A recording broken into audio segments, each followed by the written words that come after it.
All right, and we're live with our monthly Patron Hangout. And if you see there's a lot of faces down there, there are actually currently more personalities on the show than there are patrons on the show. Hopefully some more patrons will join in, or we get some more questions by email. If you want to join this chat like some of the fellows in here, check us out at patreon.com/marriedwithclicks. Without further ado, I want to introduce the personalities who will be questioned this week. As this is a very meta lab week, or very meta week, as it were.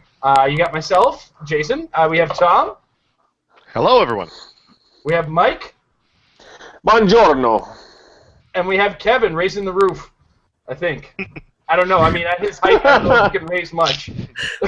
I'm trying to get my Kevin, arms a high. fruise doesn't raise the roof raises a fruise.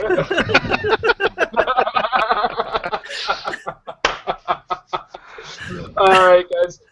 Now, those of you who are new to the Patron Hangout, we got to give you guys a couple heads up. For one, we can't trust internet connections at all times, and these shows get a little lengthy. So you're in for a long haul.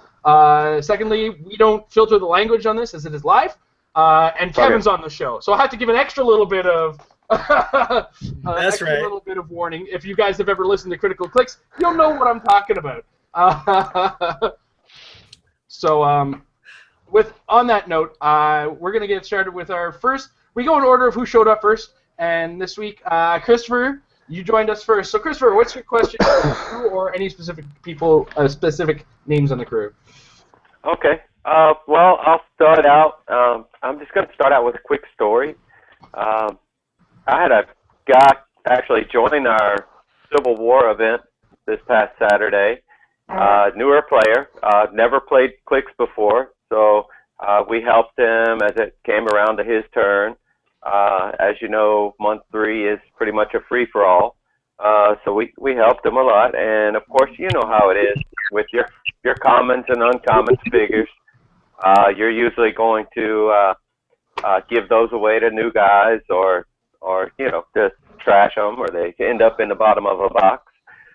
So needless to say, he walked out of there with about probably 40 different Clix, and that's actually the guy I sent you a picture of, because he lives in Toronto, turns out. And I was going to point him towards you guys' venue, and maybe he could come play with you guys. I forgot the name of it. There's a few. It depends on where in Toronto he lives, I guess. 401 Games and the Wizards Cache are the two that are most central. So those would be the first ones I would suggest. If he's from somewhere outside the city, it kind of depends on which direction. Yeah. If he's coming from out east, I know that we have Comic Book Addiction over in Whitby. If he's coming out west, there's Comic Warehouse in Brampton, a little further west in Hamilton. I believe Comic Connection and Black Knight Games are the stores to look for. Black Knight Games is in between judges right now. Hopefully I get that all figured out soon, because it is a wonderful venue. It's a restaurant converted into a game shop, so there's a ton of headspace and a lot of seating to go around. So if he happens to live in the Toronto area and is watching the show right now, I hope he catches on to that, because there's a lot of really good venues in the area. There's also the Wizards Cache on Bloor. Did we mention that already? Yeah, we did. Yeah. Okay, good. I'm rambling, so. It's all good. Yeah. There's also Majestics in California if you want to learn how to play right. Oh! And play professionally. Oh! Hey, listen, I know how to defense stack right here. Yeah. There's also Majestics in California if you want to be immediately driven away by the elitism and super professionality. Oh, and If you want to be taught by someone who looks like a testicle, go to the Majestics in California. I watched you snap Kevin a Bruce plays there too, and he just gets stuck between the toes. It's pretty nasty. I mean, look, we dragged them all the way onto this show up to Canada. We've only played with them once. Hey, you may or may not get colossal retaliated on, whether or not it was warranted. Just let me colossal retaliate people. Hit me. You see, and I think that's the big confusion with Kevin and Colossal Retaliation. His size and Colossal are just total opposite ends of the spectrum, right? I like the idea that at long last, after years and years of just getting hit by everybody in the game, Kevin finally has pieces that he can use to turn that into an advantage. I love how we had man. an honest question about stores and it turned into a gang up on Kevin. Yeah, let's for just no good reason. bash So Kevin's done Majestics more and than all of us. Kevin. Typical Canadian hockey fighting, right? Yeah, for sure. It's like we put a virtual shirt over his head. All right. So next up, Pedro. Okay, hi everybody. Thanks for having me. Hi, Pedro. I've been working on, since I'm very new to the game. I've been working on you guys cast. I saw all the meta fix. Now I'm working on the meta lab from last to first. And it seems that Jay is very lucky with the RNG cube. So my first question would be, if you had the chance to look into the Bebop from Ninja Turtles figure, and if you think it's a twofold question, if you think that mini, this power that where you miss your attack, you actually get a chance to heal afterwards. If there's a mechanic that might have, when you miss something, you get something out of it. It's a mechanic that might make its way more commonly into the game. Well, my war with RNG will never be won because that second attempt is still not going to go well for me. I've looked at Bebop and Rocksteady, and I wish they were maybe 10 to 20 points less. I like the mechanic. I love the mechanic, don't get me wrong. And I will have it at table games and watch my friends just, whimper in terror as I miss and then get a chance to hit again. But as far as competitive game is concerned, I don't see their place in it myself. They're neat little figures, but at 80 points, the fraction of the team in the 300-point competitive game, I don't see it for myself. I mean, a lot of their strength relies on either each other or Shredder, and it's not an optional trait. You have to pay for that, which is weird because I thought they were going to go full hog with that optional trait. Yeah. Totally intentional pun, right? But, welcome, Matt. Hey, thanks. On that note, I like, again, I'm going to say it again, and I think I've said it twice already. I like the mechanic, just wish it was on better figures. But I'll let Tom, what do you think about that? Yeah, I think you're on the right track with that. As yet, I don't have a strong feeling on them because I do love Invincible, and honestly, for 80 points, Bebop is pretty darn tough, and Rocksteady's decent too. As far as that trait is concerned, I wish there were more ways of making free attacks.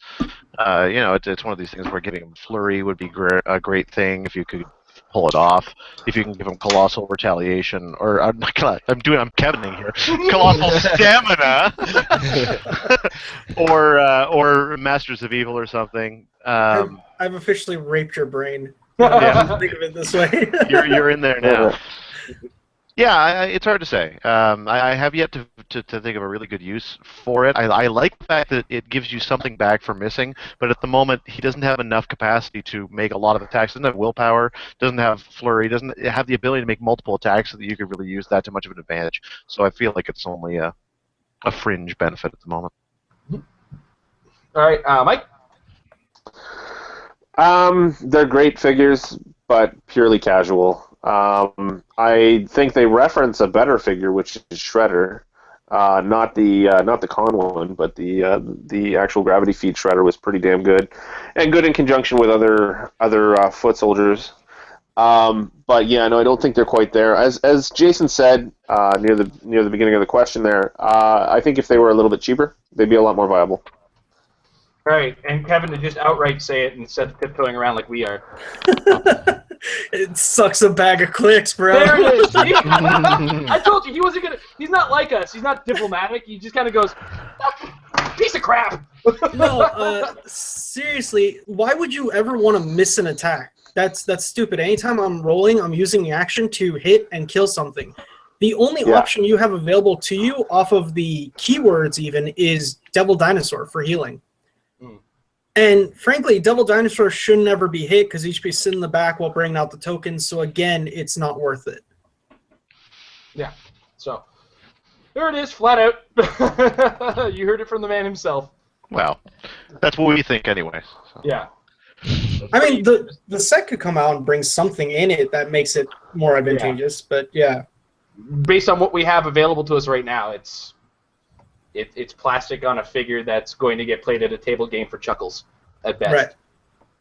Scenario games, that's what I call them. It also makes me wish that there was new, refreshed ways of friendly mind control, since that is technically an attack, right? So, that if you had a way friendly mind controlling, then you'd get kind of a double benefit, as it were, or at least no matter how it goes, something positive would happen. You either get the mind control you want, or you get a token to potentially use later. I still agree with Kevin. When you're making an attack, you want it to hit, regardless of the context, pretty much. But all right. So next up, Michael Fedor. Hey guys, let's see.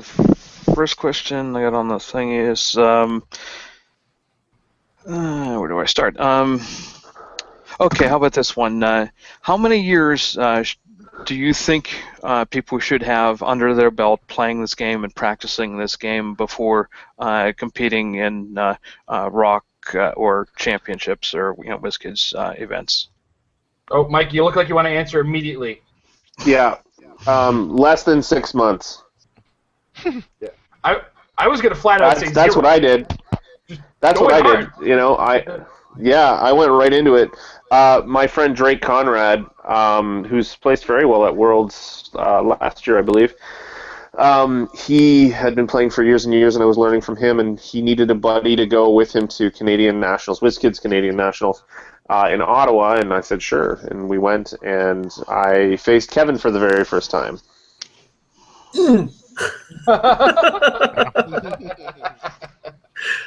All right. Yeah, Tom, do you agree there? Or? yeah, I don't think it's a question of how much time you had in the game. I guess to me, it's more a question of where your mind's at with respect to the game. If anyone is easy to scare off of a thing, then they might want to get a good handle on the basics before they try it out. But unless there's really that fear of getting scared off, which I think is very individual, I don't think you can really generalize that. Then I don't think it's ever too soon. We've all spoken really positively about competitive play, so. Yeah. Yeah, if you can't stand losing, then wait a while. Yeah. Kevin? Our newest players, Zach and Shane, two guys, they're best friends. Zach just placed 4th in the U.S. National Cup, and he's been playing for a month. Wow, that's amazing. That's amazing. See? That's really good. Yeah. It's more about mental preparedness than actual training or anything like that. Yeah, it took me years to finally get to competition, but there's 2 factors in that. One, around here, there was none. There wasn't not a big any. traveler, right? And also was lacking in passports, so I didn't really have the urge to go to the U.S. to do anything. But once we got a Canadian national, it's like, okay, time to just do it. Let's just go, right? And then now I'm a little less lazy about it. I do make the occasional trip to. By occasional, I mean I've made one. I have another one planned in 2 planned in October. So I had 3 tournaments across the border now in this year alone. So I'm getting my passport's getting a workout, which is good. Good investment. So ultimately, it's as long as they're available, go to them. You can only learn, in my opinion, if you know how to take the losses correctly, right? And I came out of Canadian Nationals, for one, pretty proud of myself of how I did with the pile that I brought. I mean, I took a guy whose name was all over the place, like Kevin Fruz, to the limit. In probably one of the weirdest games of HeroClix ever created. I swear that game needs to be archived somewhere. Like, we should have filmed it or something, because what happened in that game was just monstrous. It was so much fun, and you're right, it was amazing. Like, the things that happened there you would never see again. But that's why this game's amazing, because when you play Magic, you don't even need people talking to each other to play Magic. But in this game, like, someone rolls and they'll get a crit miss, and both players just go, "Oh!"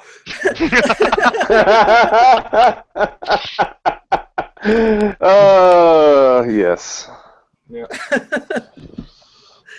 All right. So hope that answers you, gives you a good idea of what it really. All it takes is just doing it, right? Yeah. And we've right. seen Kevin's O face now. So. Yeah.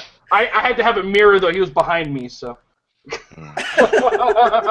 Oh. It's all right, guys. That didn't push back. All right.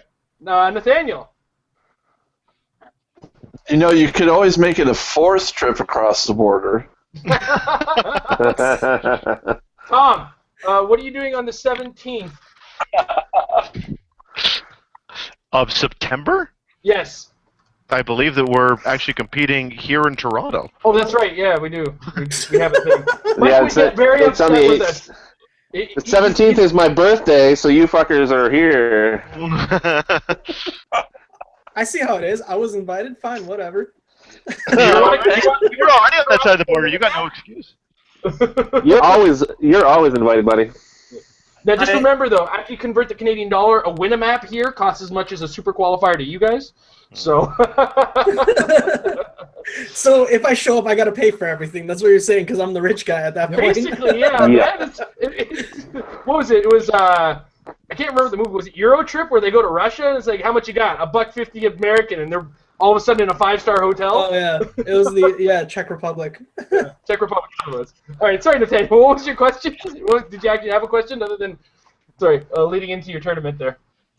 Well, big thing is, like I wanted to just mention, is that we are running a regional up in New Hampshire where we could have some of the Majestics players if they ever decide to actually come out and try to test us. Ooh, I like that. Wait, where's my gloves? I gotta throw them off. Called out. There was He's circling the ice on you. There was one tournament back in 2014 when Pat and I were traveling around everywhere, and someone had made it, and I didn't see the image until after the tournament had passed, although we would have gone if we saw it. It was an image of the question throwing paper on the ground, and on the paper someone had photoshopped it to say "We challenge," and it was Majestics and like Stratagem or something. It was all the major like teams at the time. Oh, nice. 4 Points Gaming, and I was like, oh my god, why didn't they advertise this more? I would have totally gone. Yeah. So, and I can testify to the strength of the American dollar up there in Canada right now. That was an awesome trip. Yeah, It must feel good. Yeah. we got to hang out with Nathaniel at the hotel in Montreal for Canadian Nationals, and Nice. he was throwing out mad dollars at us. Yeah, me and my measly minimum wage here. Yeah, but So I guess the big question I have is just showing off what I mentioned to you a couple of days ago was it certainly seems that a lockdown team is certainly possible with Turtle and I'm sorry, I forgot the hold on, I'll see if I can pull it up again. I have a lot of conversations in a single day. A lot of teams come through me. Sorry, Nathaniel. Anaconda. That's what it was, yeah. Turtle and Anaconda. Keep Anaconda beside Turtle. Come and get my turtle, right? Or and maybe throw in something, some kind of big shooter like Nick Fury, and then that way you just keep the big guys protected, and you just sit back and just start shooting them as they try to come up and get you. How does that beat Quinjet, though?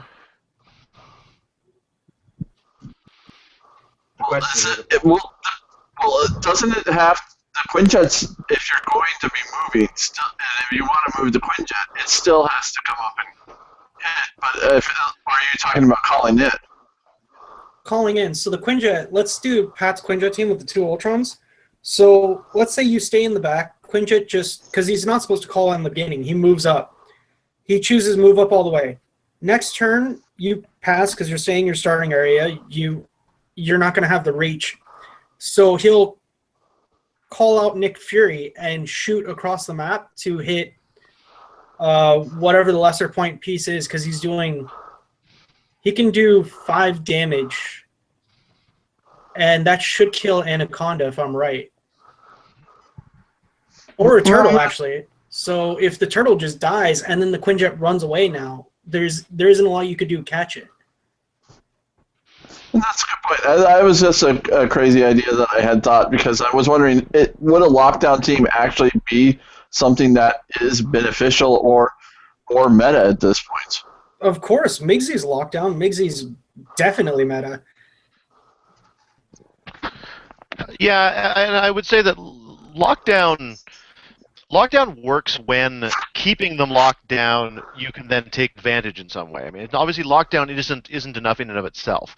It's enough in and of itself for teams that have to hit and run, but a lot of the teams that we're seeing that are being successful are not forced to hit and run. The Quinjet is a great example. It comes in, it deposits whoever wants to kill you, and either it scores more points and it can run, or it can stay and finish off your team usually before you can finish it off. The Lex team doesn't really have to hit and run as such. It just has to get close enough to bring out ID characters to do all the damage, and then at that point it can either run or finish you off again.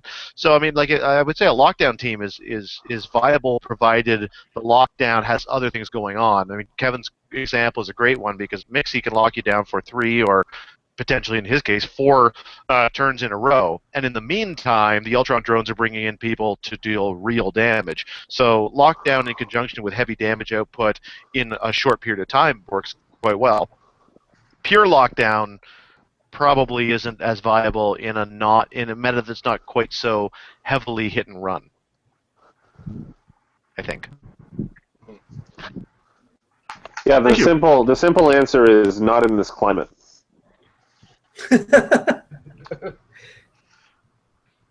Although, like Kevin said, he did do it.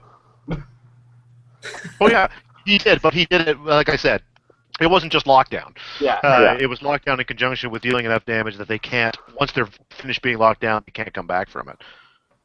And also just time. I mean, Kevin's mentioned this on his own show a few times. Go listen to it if you haven't. But a lot of that does have to do with the fact that it's a 45-minute game. I got to add a link to this show, don't I? Yep, that's probably a good idea. Scott would yell at you otherwise. I mean, I put it on the Meta Lab. I put it on the Champ Chat. Like, I gotta put it on this one too. God damn it! All right. In the meantime, while I'm complaining about that, Aaron Cantu, Kevin wants to say that you smell like roses and he hates you for it. Aww. And everybody knows that if you played with Kevin because he cuddles afterwards. Yeah. Well, I mean, we're both in pain, just in different types. The real question for Kevin is little spoon or big spoon? Everything Kevin does is little. No spoons, just knives. Everything but his hair is little. That That's a very American answer. No, if it was an American answer, it would be guns. Right. All right. Next up, Matt. Sorry, Matt, yeah. It's okay. Yeah, I was muted. Sorry. Yeah, totally. I'm preparing for tomorrow's Fan Expo HeroClix event. So. Sweet. Oh, cool. Yeah. There's a couple of those. What would you recommend bringing for, casual 400-point modern event that they'll have tomorrow? Well, if the pricing is any good, it's not casual. Okay, well then. And you bring your 300-point team just 100 points better. Yeah. Is that for the Quinjet? No, that's 600 points, but I don't think I'm going to spend a good chunk of tomorrow playing HeroClix. It's my only day at Fan Expo, so. Okay. Yeah. But I think they have battle royales at 6 or something. If it's casual clicks for 400 points, play something you've never used before or don't think you're ever going to use again, especially if it's not for a prize. That's what I always do. Is it no resources or anything like that? I think it's just it's non-meta. Specifically, they said don't go meta. What the hell does that mean? Yeah, no kidding. Say that. It's impossible to say That's that. such a. You know what? I bring Frogman on a Spider Family team. It's not the same functionality as Kevin's team. It's a piece in the meta, but it's not necessarily a meta team, right? Or if I bring a bunch of Ultron drones, no ID cards, that's just a team full of Ultrons, right? I mean, it's a false thing to say, man. Yeah. I hate people Bring Jason's Spider-Man family team with all the chases. It was 2 chases, first of all. Second of all them chases. Do that. Everybody will hate you because you will win games in 5 to 10 minutes. Because it was the Spider-Man, it was Superior Spider-Man, it was Old Man Spider, and it was Spider-Man, the 100-point super rare. Yeah, those are good together. Yeah. They All of do this power things. is pretty They have a good. good amount of that. I think I'll bring Spider-Punk, who's pretty much my favorite sculpt of all time for a HeroClix figure. Oh, nice. I'm looking now. Wait, where is he? There he is. There he is. I haven't seen the Nice. actual. Oh, nice. I Very haven't nice. started hunting them down yet myself. I do mean to do that. I'm Tom, still what would you trying bring to to get a a hold of Knight. What would you bring to an event like this? What would I bring to an event that was like this? I'm not going to Fan Expo, but what sort of guests are coming to Fan Expo this year? Oh, well, I see where Tom's going with this. Shatner, Takei, Nichelle Oh. Nichols, There you go. Luke Skywalker. There are Star Trek clicks. Yeah, you're just racking them up. Unless it has to be modern, then go with Star It Trek has to be clicks. then. modern. Uh, He said the models were under modern.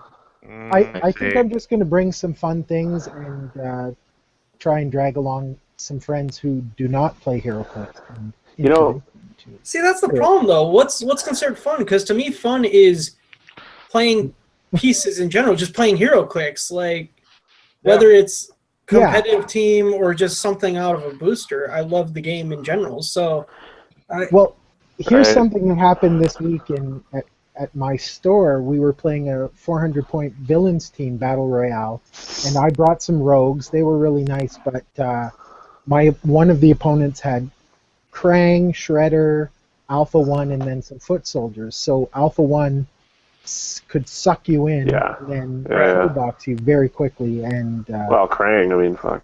Yeah. So needless to say, that was like he just swept the table. Yeah, he Right. had no restraint whatsoever. But at the same time, it's not like he didn't bring a comic accurate themed team, which is what Yeah. people complain about when Yeah. you do these, right? Krang, Yeah. Shredder on the same team, Foot Soldiers, and the Alpha One. That's like straight So- out of the cartoon. Really, that's the fault of the person who set up the event, because he didn't put enough restrictions on it in order to encourage people to bring non-meta stuff. I mean, that is a challenge in and of itself. You know what you should bring? You should bring one of the two top 8 TMNT themed teams from the German national event that just happened. Yeah. Those are darn good. I'll have to look that up. I didn't see it. It's well, on I mean, Majestic CCG. It's really cool. Yeah. Krang, Baxter, Justin Safer, right there is what, 250? No. Have a little 40 plus restraint. 80? Have a little 240. restraint. 240, yeah. Yeah. Have a fine. Just You don't need just- Safer. Yeah, I don't have Just lot a of those touch pieces. of restraint, though. You know, like the 4 common turtles. That's 200 points right there. What was it? The 4 somebody common used turtles. my Turtle Man team. Yeah, dude, you didn't see that? You didn't see? That's super cool. Oh my god, my dude! Turtle Man team. Oh, So you bring the That's 4 turtles with awesome. Splinter in the van, and you're good. I'll tell you what you do if you have unlimited funds. Just figure out how many rounds there are. Let's say there's 3 rounds. Buy 2 boosters per round and build a new sealed team for each round. well, it's 400 points. Current game, current environment, 3 boosters. Yeah. You might have 1 or 2 figures left over. Okay. All right. So back around to the table to Chris. All right, guys. So this is going to be a little Tom-centric question. Tom, as you know, I'm a big fan of yours personally. I've taken and emulated not just your what I say Clix behavior, but I've let that spread on through my personal life, and over the last year or so, now I have people that I mentor, teach. I have friends. Just a really stand-up guy, and I enjoyed your story that you told about the Hero Quest. I used to do that with at my GI Joes. I'd stat up their cards, but more for like a Dungeons and Dragons type, setting or something like that. And so I was just wondering, really for all you guys, what kind of other games you might have played before there was a Clix, maybe as you were growing up, or that just briefly, go through. I'm curious. Well, I can take the lead on it if you want. Yeah, go for it. Yeah, I mean, HeroScape is a good example because it was the one that I played immediately before I started playing playing HeroClix. Growing up, I didn't play a lot of collectible type games very much. This HeroClix is the first time I got involved in that type of game, but I played a lot of board games. We were big fans of war type games like your usual ones, Risk and Axis and Allies and stuff like that. Growing up with my family and like Survive and other miscellaneous crap of that nature, I really got into a black hole of the Mr. Jack and the Mr. Jack New York and the Phantom of the Opera games and all that stuff. And just board games in general and just about anything comic themed that I get my hands on, as well as I played video games when I was a kid, got out of it for a while, and then got back into it with my roommates and stuff just after university when I picked up the PS3 fairly early in that generation stuff. So. Yeah, I don't know, a lot of things. I've always enjoyed board gaming a lot. HeroClix scratches that itch, but it does so much more, and I can't afford to just be a part of a ton of collectible games. So I think that the HeroClix thing really jumps out at me as being sort of the apex of a great board gaming experience. But I'll board game just about anything with anybody at any time. Speaking of which, I'm bringing along to our road trip to Detroit $1 million butt for a lot of laughs for us. So. I don't know if you know the concept, but it's kind of like Cards Against Humanity, except the idea is the first card is you get $1 million, but and then a hypothetical situation every time you do something, and then the second one is something happens as a result of that. It all started from Rooster Teeth, and it's a pretty funny YouTube series that it's been made into a card game, and I'm bringing it along for Detroit. But in any case, I don't know if I've told my story enough, but I've played a lot of competitive games, Magic the Gathering. I played for a long time. I played Versus System, and that's where my competitiveness all came from. In fact, it's also where I might have accidentally met Pat the first couple times, and we probably would have forgotten each other over the years between the games. I was playing Warhammer and working for Games Workshop, as a matter of fact, just before I started HeroClix, and the day I got fired was the day after HeroClix had come out. So I was like, hey, you know what? I'm angry at Games Workshop. I'm going to go buy HeroClix. Because apparently Games Workshop had actually been bidding for the Marvel miniature games rights against WizKids, who at the time was, of course, the Kings of Mage Knight. So in my bitterness, I got into HeroClix, and my bitterness stayed with me. But at the same time, I loved the game a lot more than Warhammer. And, the time, oh, God, the time. I don't have to paint them. I could just go to a tournament, and I don't need 8 books, and I don't need to build them, and I don't need to make sure everything's represented. I don't need to deal. Warhammer's a nightmare. Like once you get really into the nitty gritty of it, Warhammer's a goddamn nightmare. But I also do a lot of board gaming. I met Eric Lang many years ago. If you don't know him, he's one of the designers of Dice Masters. I met him when he was still just kind of doing a lot of contract work. His only self-published game at the time, I believe, was Midgard. His name had been on a couple games, and he did some consulting work for the World of Warcraft board game, but his career has blown up recently, and he got me into board games that are not North American, so I've thrown away my Monopolies and turned it into Power Grids and 65 other board games that some of them haven't even been opened yet, to be brutally honest. Like, I think I opened Small World, looked at the rulebook, and I haven't opened it since. And it's just because I haven't had a regular night since having a kid to get board games going. So yeah, I live, bleed, and die board game or gaming in general.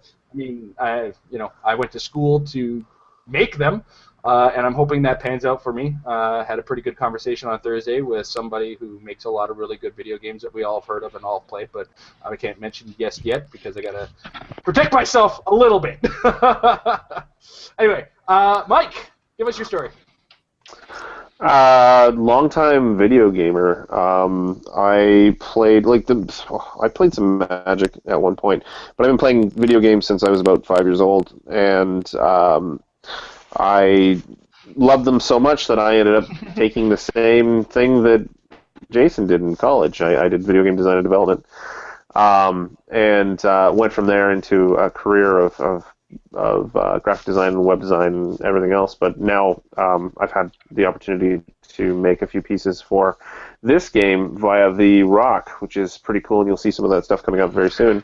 But to answer the question more directly, I love board games as well. I come from a family of of card players and board gamers, especially when we're away at the cottage.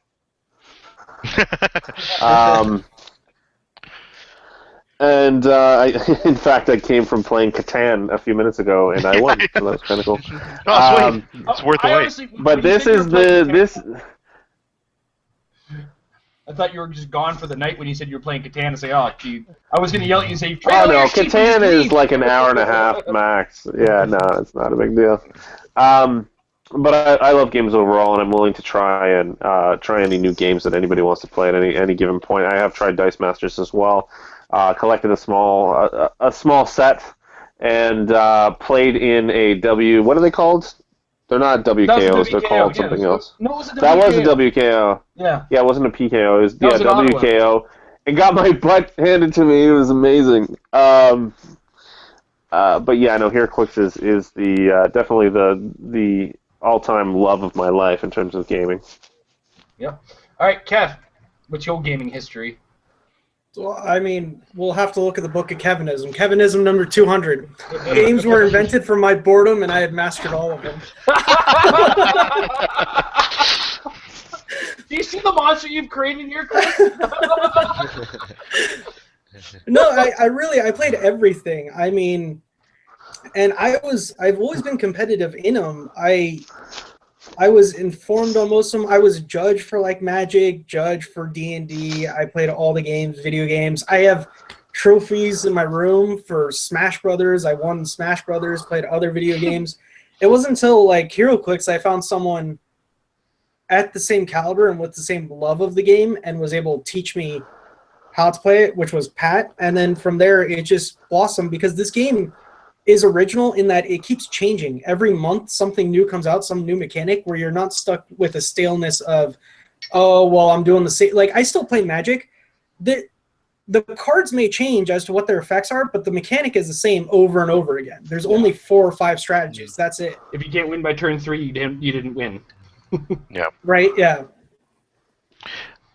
I also wanted to mention, just because it came up in the chat here, Pedro pointed out, and I can't believe I didn't mention it earlier, but I was also huge into role-playing games for a while there. That was the other thing that I just loved so much, although I've since had a hard time, finding a group of people that I see regularly enough to really make that work. I mean, you got to play that out over months and years in a lot of cases. But when Vampire was released, I was huge into the whole World of Darkness thing, and I really enjoyed D&D and Exalted and all that stuff. I had great times for a while. I too played that. I played a fair amount of Vampire the Masquerade and Werewolf the Apocalypse at one point. Yes, really cool. I've never ever LARPed Vampire the Masquerade. I've never ever I absolutely have. I'm actually speaking in opposites right now. Totally went through that goth phase. I love the LARPing thing. I mean, and if you've looked at me, I don't really have much work to cosplay the werewolves in Werewolf the Apocalypse. Do you have dryer lint? Then you're fine. I don't need dryer lint. I just took off my shirt and I'm a werewolf. That's true, actually. You're a hairy bastard. You've been in a hotel room with me. Dude, I've slept next to you in a bed. Yep. I mean, you're cheating on me? What? You never said I had to call you. You knew what this was. No. Listen. If you two guys ever hug, you'll never unhug because of the amount of fucking hair you have on your body. When we shook hands, there's a hair connected to me, and I think is actually in Kevin's time zone right now as well. Right. Do you see that hair, Kevin? Kinetic bro hug. From my hand. Never mind. All right. Next up, Pedro. Well, just a quick comment, if I may. Being one of the few kids where I lived in Brazil 25 years ago that actually spoke English and could have access to RPG books, I had to basically become the DM my whole life. So Tom, if you ever want to play online, I hook you up. All right. Awesome. But since you guys mentioned, I like to endorse what Chris said. Like I said, I started watching you guys in Meta Lab, and it's funny. I don't know if you guys have the habit of watching what you guys do or watching back what you've done. And there in episode 82, Jason and Tom are doing it alone. The episode, they're only the two of them. And in the first 10 minutes, Tom starts talking about something, and then he goes completely off the topic and starts like a love declaration to Clix and camaraderie and sportsmanship, and I think that if you guys have the chance to go back watch it, it's an amazing love letter to Hero Clix, and that's what caught me into coming here and sharing this time with you guys. I think the players are all very humble and especially you, Kevin. That's for sure. It was very clear here. But jokes apart, Kevin humble. exactly. It's very obvious, the most humble of all. It's actually it's pronounced humbug. I was going to pronounce it dick bag, but okay. Oh yeah. But in the spirit of fun, what were the most fun game you guys had, team if you want, competitively and not competitive? I mean, the most fun game of all, or team of all that you guys played. You know what? I'm gonna let Kevin ruin this question first. I don't even know. Give me a minute. I gotta think about it. I've had so many fun games. It's probably gonna be one I lost too, because those are the best. Yeah, sometimes the losses you think. Like, for instance, I keep bringing it up. My game with Kevin, the first time I played against him, the one time I played against him, it was just such a barn buster of a loss, and I was like, that was such a fun game, and my team was so weird at the time too that I was quite happy, even though I lost. I got my butt. Well, I didn't get my butt stomped, but I lost the game, and I still walked out smiling. Sorry, Kevin, to step on you there. But you were talking more specifically about teams, though, right? Like what teams we were playing? Yeah, teams. Oh, yeah. Yeah. Okay. Unless, either one, whatever is the most fun that you can remember. Likely the memory will speak louder than the topic. Well, Mike, do you have one right off the top of your head, or? When I beat Kevin.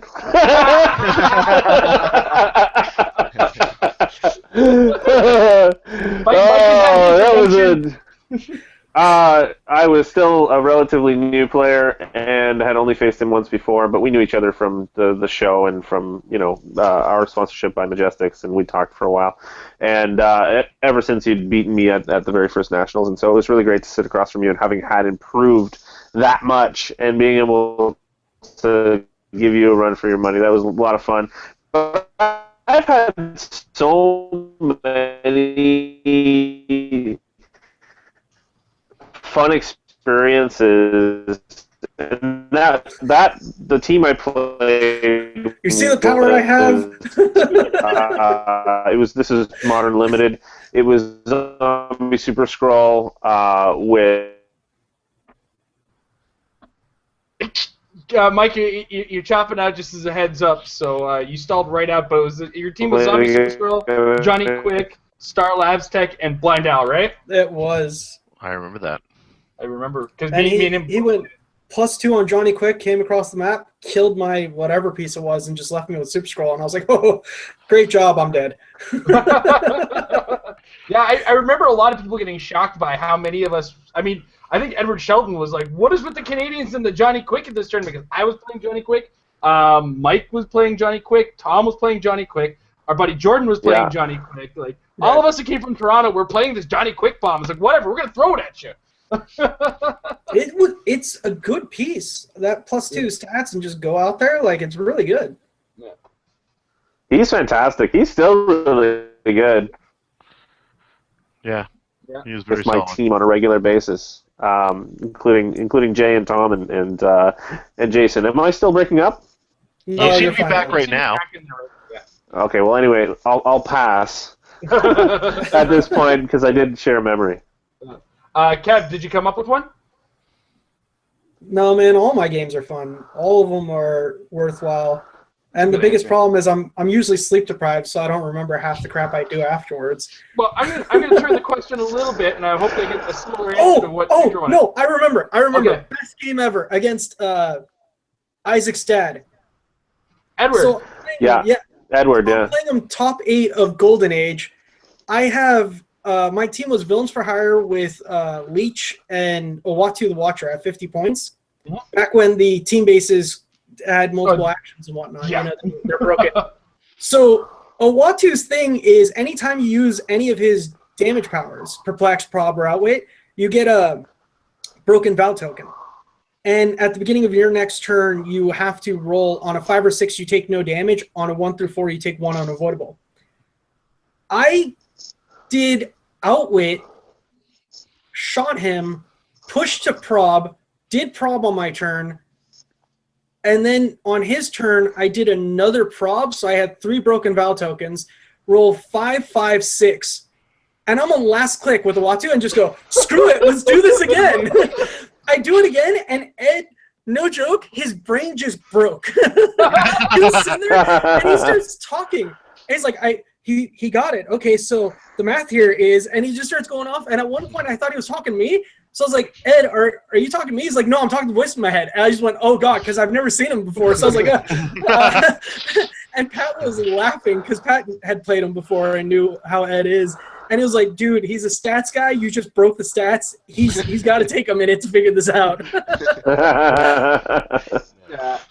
Ed's a great player, and I think that stats thing is one of the things that does add to him being such a good player. And like I just saw the method behind his eyes when he was, making decisions to prob his D20 rolls when he was Fausting me in Canadian Nationals. And there was more to just stalling me out. He was waiting for something specific, and he was trying to get the yellow die roll on the Doctor Strange.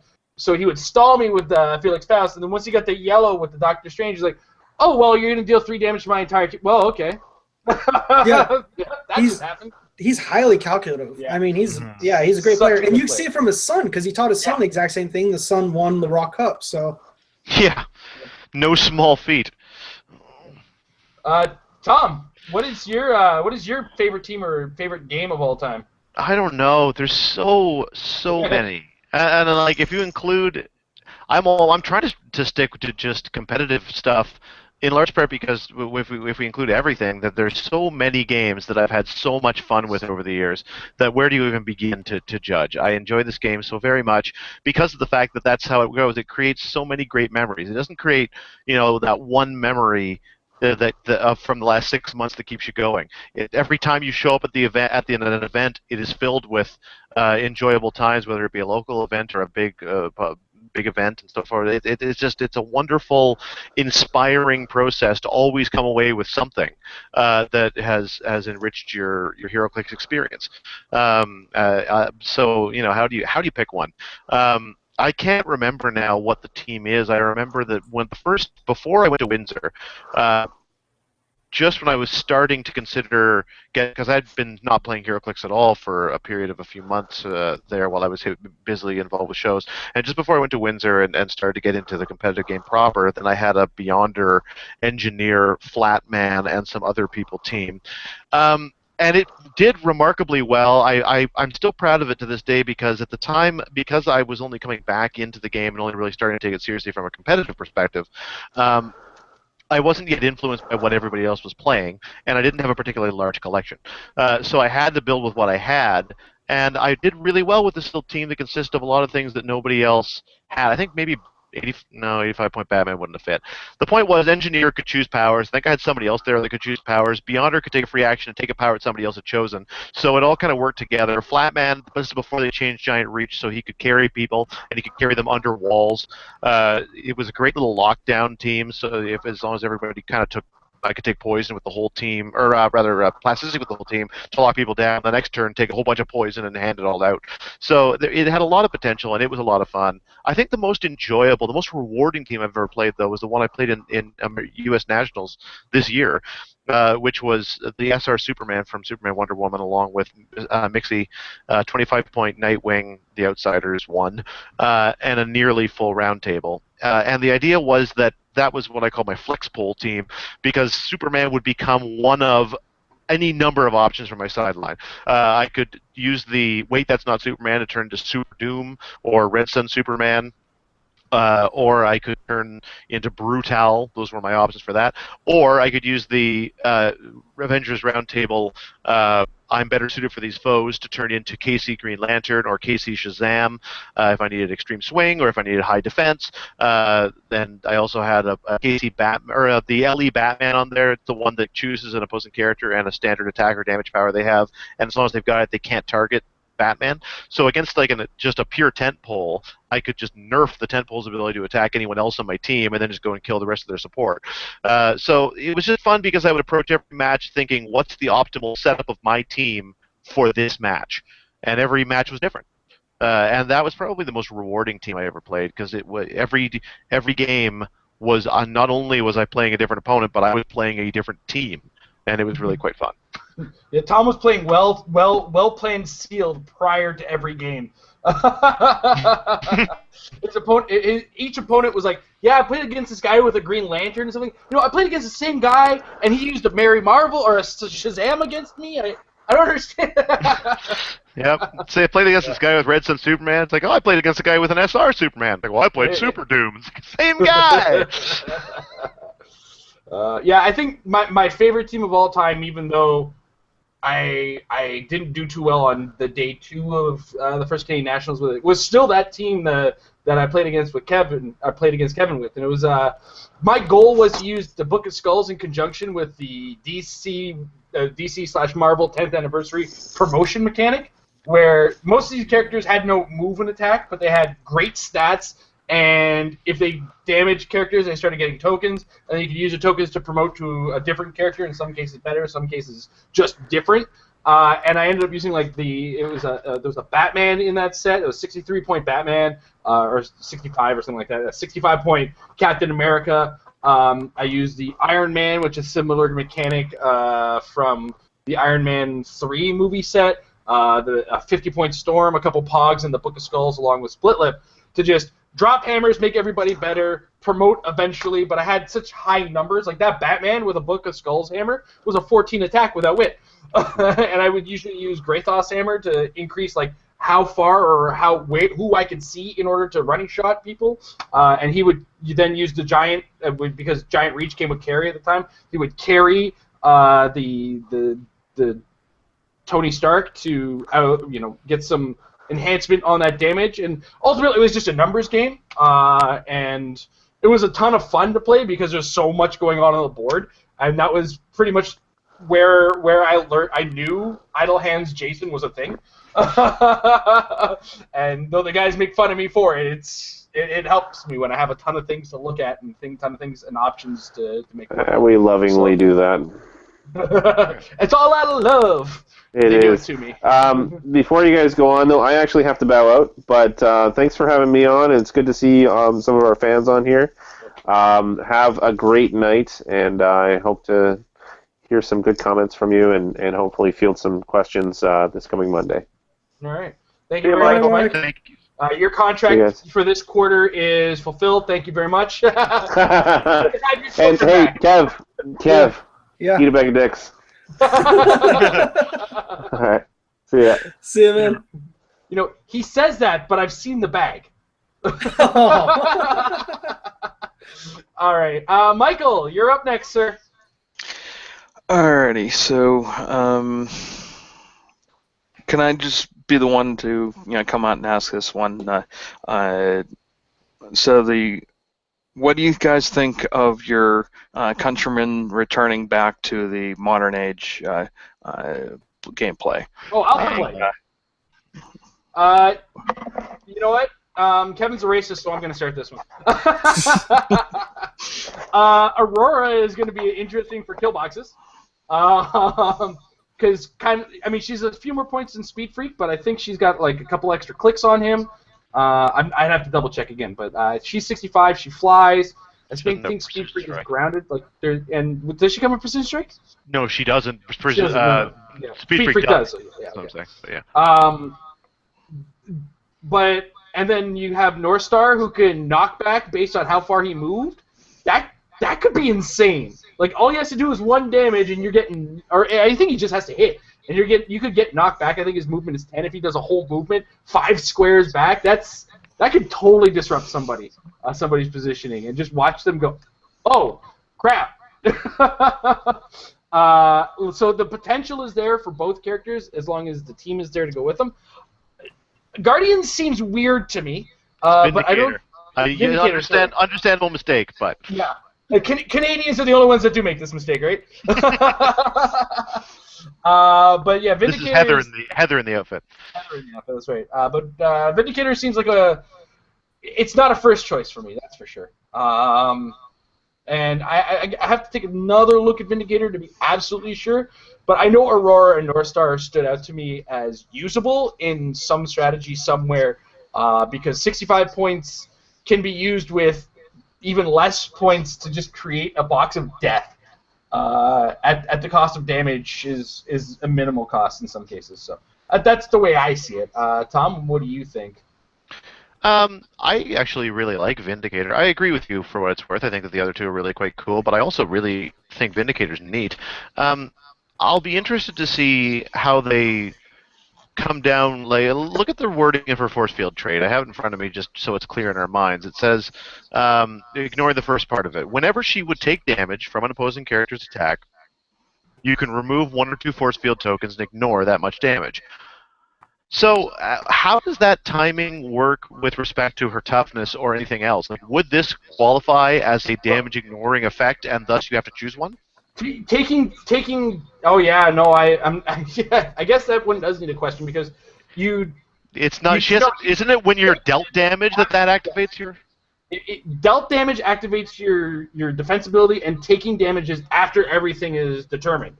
So hypothetically, if you gave her invincible, she could half the damage, then choose to remove force field tokens to subsequently take it even more off. That's what it sounds like. That's pretty good for 100 points. She's already a running shot piece with 7 range, and in these days of range is equal to 4, 5, and 6, a 7 range is good. Her opening stats are decent. Leadership I always like. Her lava jet power is kind of neat. I wouldn't play her just for that. But I feel like on her own she's okay. But because of the way that force field trait could potentially stack with other forms of damage reduction or damage ignoring, if I'm reading it correctly, then I feel like she could be a real pain to take off the board. Obviously, Pulse Wave still works, but most things do. And so I think that she's got potential. I would like to build with her more seriously, and maybe I'll get my hopes will be dashed or something like that. But I think she's decent. Mm-hmm. Kevin? Sucks a bag of clicks, eh, Kevin? Epic Canadians? No, I feel bad because every time you see pieces like this, you're like, I want to say something good about them, but they're average pieces, and they're just such better pieces out there. For the Vindicator, like you said, if the trait is the way that you're reading and I'm reading it, that'd be amazing because you put a Brainiac on her and give her Imperv, and now you got Imperv plus the 2 takeoff, but that's 125 points. 120 points, you just get Nick Fury. You're happier. Aurora is really nice because she's just hypersonic for 65 points. I mean, a hypersonic flyer does 3 damage. That's pretty good. Yeah. She's a good harasser. Both Aurora and Northstar are 65, aren't they? They are. No, Northstar is 80, Northstar 65 as well. Yeah, they're matching points. Yeah. Huh. They're twins. Yeah. Well, I'm also thinking when it comes to Vindicator, I agree with your point about Brainiac, but I feel like if you can play it on a team, if you're playing a round table that is designed to rush past power number 1, which can be done even though it's difficult, you can potentially get to the point where you're jumping back and forth between Wonder Man and Superman and just giving everyone invincible. And at that point, she might be a decent little mop-up. She's not going to be the first strike by any stretch, but I suspect that in a late-game setting, if you can give her some survivability, she has potential to maybe go the long haul. That's all I'm thinking of. Mm. Kevin sounds like he wants to argue on that one. No, Kevin's got a good point. Yeah. Nick Fury is 20 points more, and it's just marginally better. Yeah. But yeah, and so it stands that Aurora and Northstar are great 65-point hypersonicers with extra little tools if you could use them. And Vindicator is she falls into that 100-point area that there's better options in that point value. I guess. She just does something no one else I can think of necessarily does. And I always like to keep those figures earmarked for future reference, because as new mechanics come out, then every now and again you'll find one that works with that one piece. Post-rotation, maybe. We have to see depends on what the rotation is. Yeah. What's that? We'll have better stuff eventually that comes out anyways. Yeah, there's a bunch of Spider-Man that are actually really stand out in the current game that kind of can compete. Had the Twins been 60 points, I would have been like, oh yeah, hell yeah, we're playing it with Chameleon. But 65, it kind of hurts. Good point. Yeah. My God, I didn't even think about the idea of Chameleon with them at 60 points. WizKids, start making more 60-point figures so we can Chameleon them up. They're just going to start sticking it to us, as opposed to like sticking with the multiples of 5. They'll just start releasing 61-point characters. Oh, I keep mind control me both on my behalf and on Pat's behalf. It's like, I made this figure, yeah! Funny thing about that, 61's the new 60 now. All right. So sorry, I gotta fix my list here because Nathaniel ducked out. Internet issues on his side. So that brings us around to Matt. Hello. Hey. Hello. I'll just pass because I'm not prepared with any well thought out question. Fair enough. Fair enough. All right. Then Chris, the rotation comes back around to you, sir. Hey, Matt, do you want one of mine? I can't. Yeah. I came Mike's prepared. every month. He's ready to go every month. I love him for it. But he's also been doing this for now 13 months. So the only patron with 100% participation rate. There you go. Okay. I just have a short question. Actually, Great, it's Kevin's. Well, and the first question does go to Kevin. It's just a quick question. I was curious how you and Scott hooked up and decided to do a podcast. But then after you guys answer that, I was going to ask you guys about sealed and ATAs. I mean, I understand why you can't use an ATA with sealed, but what do you guys think about it? Would you like to be able to use the ATA? Just your opinions and thoughts on ATAs and sealed. All right, so we'll start with Kevin. How did you meet Scott? I mean, not so much meet, but how did you guys decide to podcast together? Well, you see, when a man and a woman, or a man and a man, or Kevin and Fruz and Scott Crampton, or Kevin and Fruz and Scott Crampton. I mean, I think that's enough information right there. Was he putting the cram in Crampton? Is that what was happening when you guys made this decision? I put the cram in Crampton. Crammed it to Crampton? I hope Scott's watching this. I got to check the chat. he's not listening to this. What was it? I had just seen like on some TV show or something, two people had been partners and doing something for like 20 years, and the guy was just like, "So when did you guys meet? And how long have you guys been friends?" Like, "Oh, we met about 21 years ago. Never been friends." What? You guys have worked 20 years together, and like we just don't talk. We don't hang out. We just do business. Scott and I are cool with each other, but he does live on the East Coast, owns a multi-million-dollar company. I live on the West Coast, live a multi-million-dollar life without having a multi-million-dollar company. So we both have our jealousies against each other. All right. And you know what? Since I'm on you anyway, Kevin, the idea of ATAs and sealed. I think so when they did it with the Invincible Iron Man set where they put it on the card, that was kind of cool. That was neat. Why they didn't continue with that is beyond me. Well, I think it continued to Superman and Legion of Superheroes, and then all of a sudden stopped after that.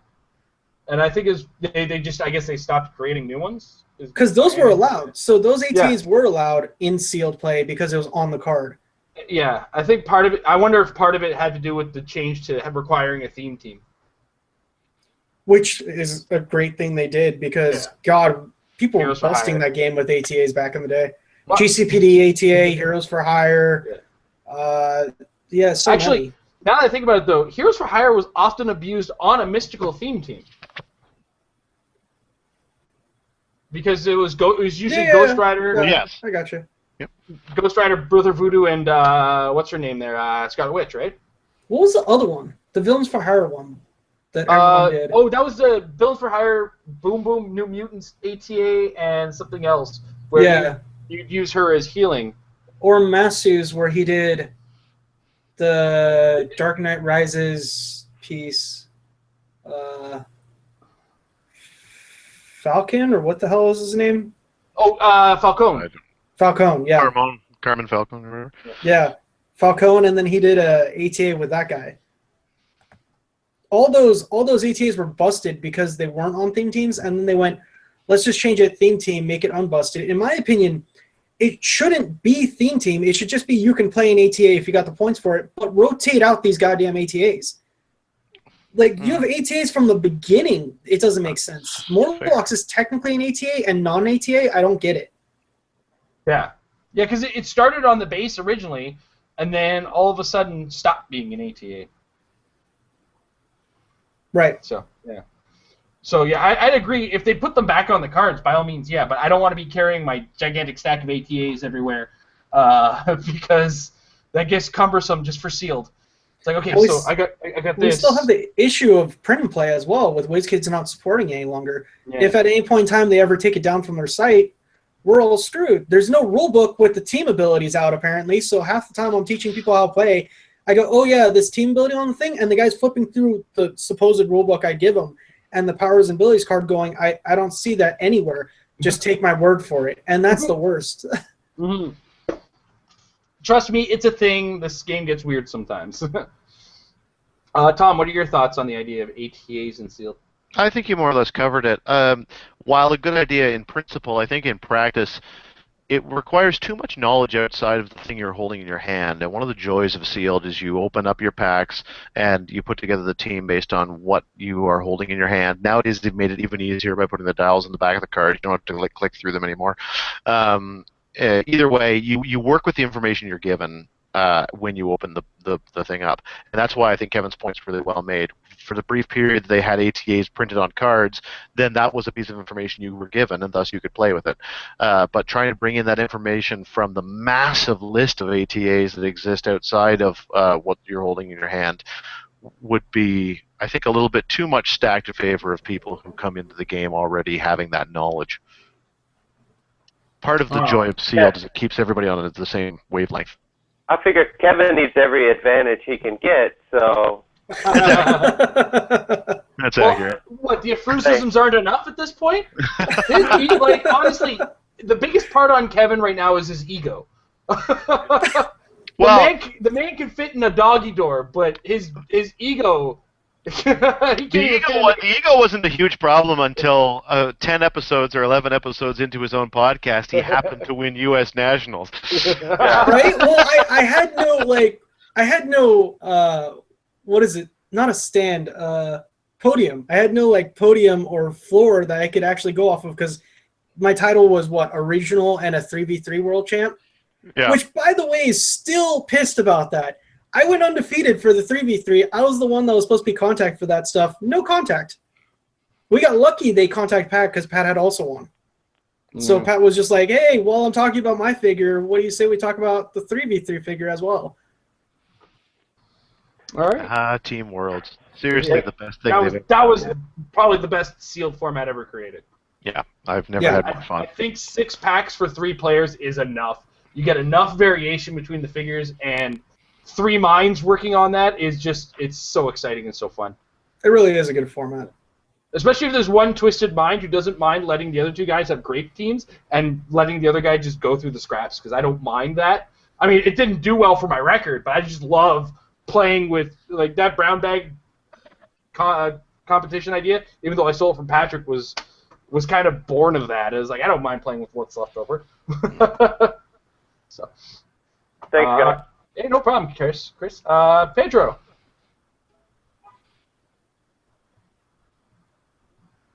Pedro, you're muted. Yeah. Or I don't think he's still. Fix it. There we go. Point for Kevin, the all-knowing. Kevin actually did the muting. He was testing you. Yeah. No, he unmuted me. All-knowing and all-powerful. It's wrong. So you guys were commenting on the champ chat with Kevin that nowadays you need a lot more table space because there's so much going on in the sidelines and extra characters calling and etc. And at the same time, you're also discussing that the Superior Foes of Spider-Man lower the points a little bit on the figures, and with the ID cards being rotated out, do you think that WizKids is moving towards concentrating more on the board itself, on the character itself, and making it more strategical with more mobility power on the characters on the board, less on the sidelines, or is just really coincidence on where we are right now? there's a design conundrum. I had a conversation with somebody who will not be named with about this, and it was this: we have big collections, all of us players, and they want us being allowed to use as much of that collection as possible. But then we run into the idea of table space and also the idea of rotation. Eventually, these ID cards, which let us use more and more of our collection, are going to be cycled out eventually. I mean, the con ones are probably going to have a little bit more longevity. Fingers crossed on that one. Maybe not. Who knows? So on that note, it's a matter of, are they going to keep to that philosophy and find another way for us to use more and more of our collection, or are they going to look at this whole ID card thing and say, maybe we went overboard and either find a new, more balanced version, or just kind of give up on it and let us just build bigger teams? Because it looks like the point values are going down, so as a result, our teams are getting bigger, and we are using more of our collection just on the map again. It's a weird conundrum, and there's still time to tell. As it stands right now, I mean, Nick Fury looks to be the bubble area where either it's gone or the oldest set in the next rotation. I'm leaning more towards the gone portion, considering Guardians of the Galaxy is gone, and that was also an August set. But I might be wrong. I'm often wrong. I suck at this. I'll admit that. But that said, there is the push for us to use more of our stuff on the board. I just hope that they find a way to balance it out a little better and be a little bit more aware of the table space required. I don't think I like Worlds. I don't think I had too much trouble as far as table space was concerned. Everybody was really understanding about it, to be brutally honest. If you were next to a Quinjet guy, like everybody kind of put their sideline to the right. Or to the left, depending on what side of the table you are. And everybody was very polite, and everybody was managing it, and we were all just very understanding of it. If you get the right crowd, everybody gets it. But I don't know. Future will tell, and we'll see where it goes. Kevin, did you want to pick up from there? Or? Nope, you said it with less curse words than I would. You want me to throw a couple of little fucks and shits in there? Or?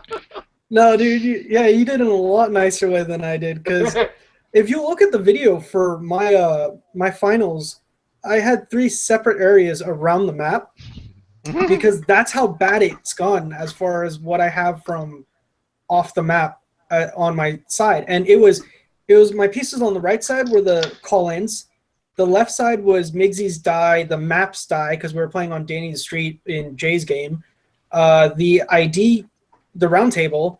And then on the bottom next to me was my KO'd pieces, or pieces I would call in to calculate the points for later. Having to have that extra space, it almost took up half of another game area. So hopefully they'll decrease it soon or something. Mm-hmm. Tom?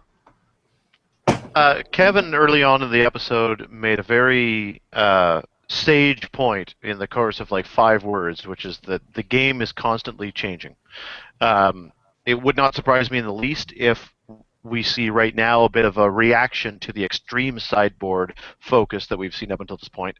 But I think that the desire to have people be able to engage with more of their collection than just what's on their team will continue moving forward. It just will take different forms. So I think they'll pull back a little bit right now from the pure excesses of it.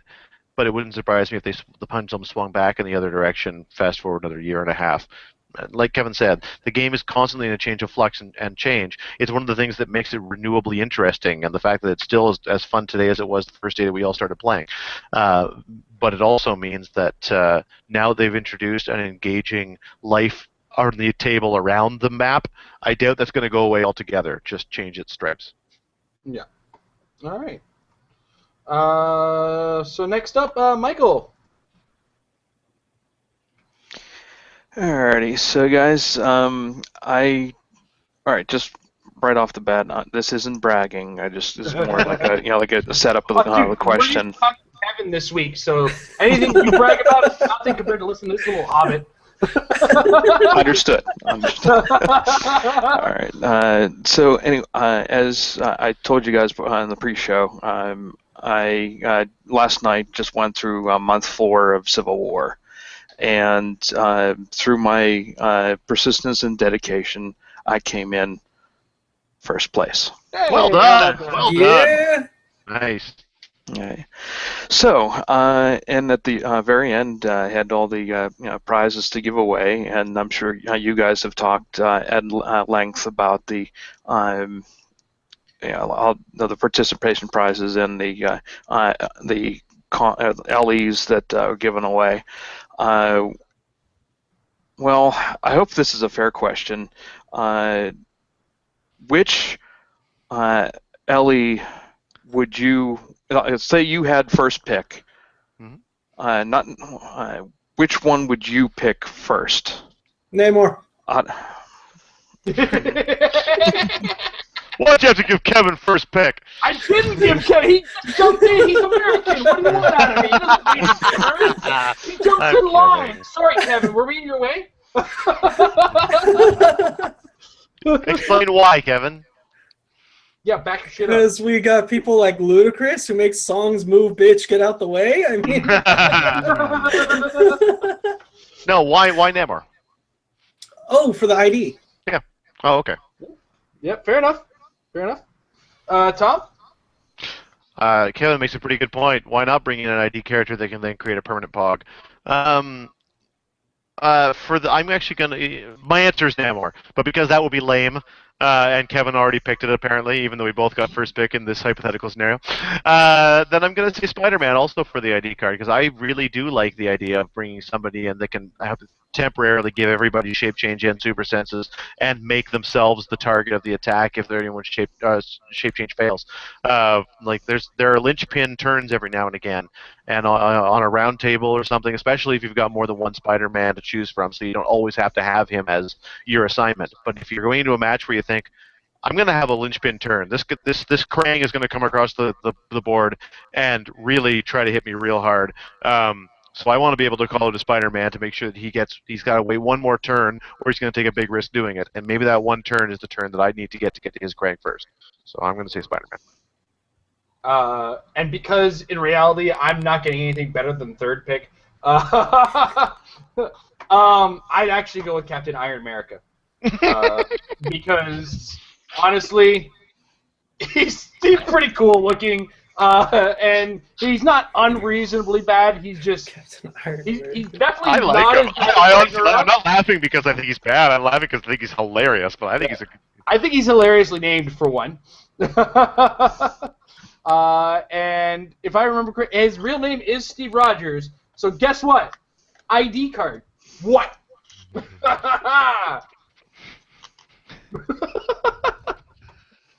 What? You're gonna use Iron America as the Captain ID Iron card? America is my calling for Steve Rogers. What?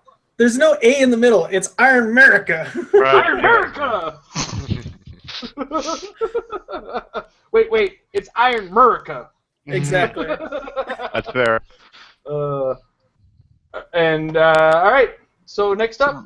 Here comes the big reveal. If you that pick up Ragnarok, you're banned from the show. Come on now. You haven't been watching. Bob, you and me have said it. Mike has said it. We all shit on that figure. He's a bad piece, but I know at least one guy who plays the Wizard's Cash that is his biggest want in like Hero Clix period because he loves as long as that he's character. at least 8th place, 12th place, he's got it. Okay. Wait. All right. Ragnarok's a bad piece? Yeah, Captain Iron America. Well done, Jacob. America. So that's the one. Yeah. The top draft pick out of that one. It's a good choice. Absolutely. And congratulations, man. That's awesome. Well, good for you. Way to go, Can I man. just say, they made an amazing job on the designs. Like, I would want that piece just sitting on my desk at work. Yeah, and you're right, and that is kind of true of all of them. Like, I'm not manifestly super impressed with all the dials on them, but like sculpt-wise, they are knocking it out of the park with those prizes. The least interesting is Spider-Man, and even that's kind of cool. Like, an unmasked Spider-Man is not a thing to be taken lightly. Yeah, he's pretty cool. All right, so we move now to Matt. Are you ready this time? Yes, I have a question. So, Okay. At the recent Rock we had in Canada, the Canada Cup, I did get to pull off the calling out Shang-Chi with an ID card and then outsiders on my team so that he could just kick, kick, kick, kick, kick. And it was like my favorite thing to do ever in HeroClix. So I'm wondering if any of you have sort of a fringe kind of weird combination that when you finally managed to pull off, it was like, yes, it didn't matter if you won or lost, it was like, yes, I did that. I can think of one that I haven't been able to pull off yet. The name is Black Swan, and I've tried so many times, but it's just you can't make that happen. It's gotta. It was so close. I think I played it. I could be misremembering this, but I feel like I played a game against Mike on camera. It might not have been on camera, and I can't remember whether we were recording it. But he was thinking out loud, and he misremembered how many clicks she was, and he came that close to making the attack that was going to drop her onto her last click, and then he wouldn't have been able to take another action. And then I was ready for for my mind to explode when the internet witnessed me Black Swan his team to death. And then he remembered, and then he decided not to take the risk because he's a smart player, unfortunately. I've actually, you almost pulled it off against me in practice night one night when we were practicing at my place. And I was like, oh my god, I've got him on his last click. Do I have another action? Because this was when we were practicing my Indigo Battery team that I did well with. Yeah, you did. And I ended up, I led in with Superman, obviously. I led in with Superman, got you down to the last click, because I think I used the rock-carrying Superman to do like 6 damage to you or something like that. And then you were on the last click, and then what's his name? Clarion had missed. And I was like, uh-oh, what do I do now? I'm out of... Oh, wait. I'm going to make... I think I actually just made a 1 damage attack with Mr. Mix's Pitlink to just be like, yes! Yeah, sadly. I've never been in such a desperate place. Like, I have to attack with Mixie. I have no choice. Yeah, it's cool. It's cool that it forces you into a corner. I don't know, Kevin, have you ever pulled anything off that you just couldn't believe it finally worked out for you, besides winning, of course? I've done a few. I've had, old school JJJ kill a Dracula. Nice. You got Triple Jade, bitch! Right? What else? I did capture. I mean, I played I played a team around pulling over capture, and then found out in the tournament capturing doesn't count for points. So you technically win, but you win with 0 points. It was like, all right, I'll still do this. We just won't lose. And I almost won the whole tournament with 0 points.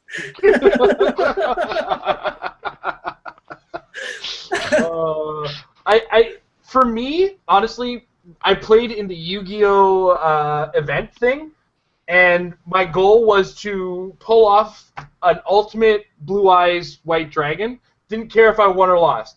That was my thing. It was like I brought 3 of the 100-point terrible prize figure from the event. I've managed to get my hands on 3 of them, and I brought the ultimate in the chase, the chase in the sideline. 3 out of 3 games, I pulled it off and brought in the 350-point hypersonicking +1 all his stats dragon, and 3 out of 3 games I lost because I suck at dice after that. It's like, yes, I can make a hit with a 9 attack. Damned if I can't make any damage happen. I'll tell you also one of those great moment things that is actually really easy to pull off because it's pretty much guaranteed to happen for better or for worse is turning Alloy into all the Metal Men. It's really fun to play Alloy and Dr. Magnus, or whatever his name is, and then have them all transform into Metal Men at the end and then swarm your opponent. It's pretty neat. All right. So next up, Chris, back around to you, sir.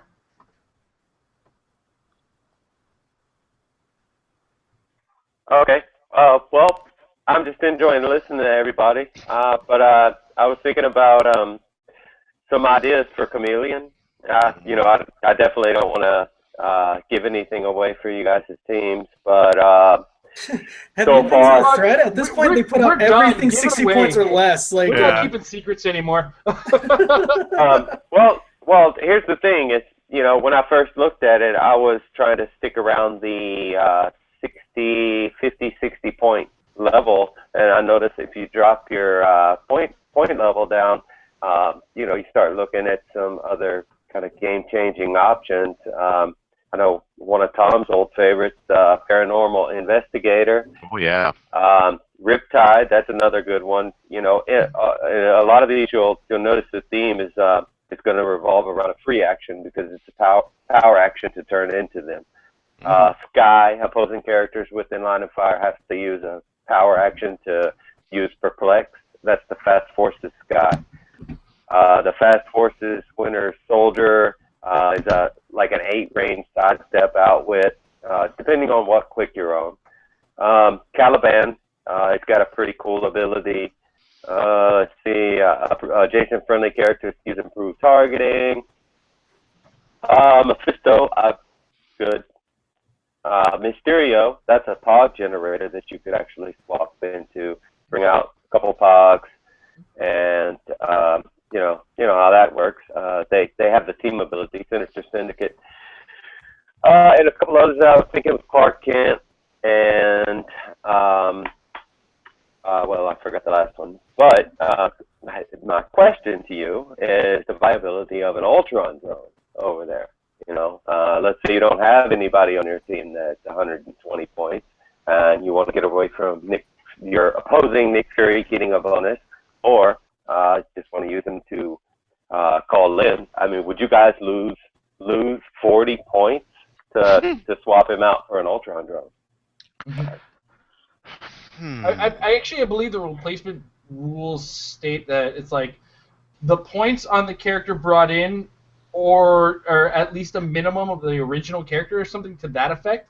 Like if the character you brought in is less points than the character that you replaced, then you score the character that you replaced. And then with the Ultron drones, I'm wondering when that 120 points matters, because I feel like Amber has told me at one point that it was after the game starts, in which case then even off of the map that might count as 120 points. I'd have to double check with her to be brutally honest. Or Kevin, can you confirm or deny? Because you're probably about as good as Amber is at the rules sometimes. I think you can play it. You can swap into it at 30, and then once it comes onto the board, it'll count as 120.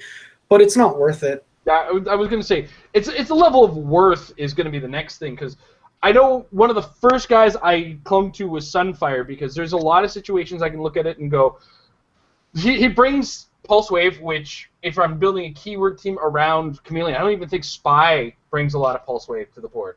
So I can build a keyword team and still have Sunfire as a backup option to out of the ashes or around the corner from a wall, just running shot Pulse Wave somebody. That's why he was one of the first ones I brought. And Kevin actually reminded me that, by the time Chameleon gets to late dial, blocking the line of fire requires work. So the Jimmy Olsen idea might be iffy unless I'm specifically planning on bringing out that Jimmy Olsen somehow with like a barrier outdoors or something like that. Which is about the only option I can think of that would make that all of a sudden happen, because he'd become a giant which sees over the barrier outdoors. That said, you gotta while sub 50 does bring a lot of options, you gotta look at the risk as well, because if you make that 5 to 6 roll when they're targeting the Chameleon, now it's that character being targeted. And if that character has less clicks than Chameleon, you've now thrown away 70 points for what could be a 20-point character or a 30-point character. And do you want that dial defending that 70-point dial? That becomes the question at hand, in my opinion. Ultron Drone also won't even activate until 3 turns after you turn into it. Yeah, because you think power action. It's got the token for the power action, and it's well beyond the beginning of the turn. Yeah, I like the risk to reward isn't there. I don't think in there. Speaking of this, by the way, so one of the pieces people kept saying Mystique for turning into with Chameleon. Yeah. I was practicing. Someone turned into Mystique, and I was like, cool, okay, shoot you. And the guy was like, oh, I have the token. This says beginning of the game. We're on turn 3. You've turned into Mystique. Great job. No, it begins the game. Oh, but she's a replacement. Yes. She's not beginning. She's the same character with all the same effects as the original. If she was brought in through another means, not necessarily replacing, then it would be begins the game. So you still have to make that successful shape change roll in order to get the shapeshift token. So y'all are crazy. Plus, since the target's already been determined anyway, wouldn't you be able to target her? I mean, it's kind of the same thing that, like, Chameleon can't use his shape change or his stealth.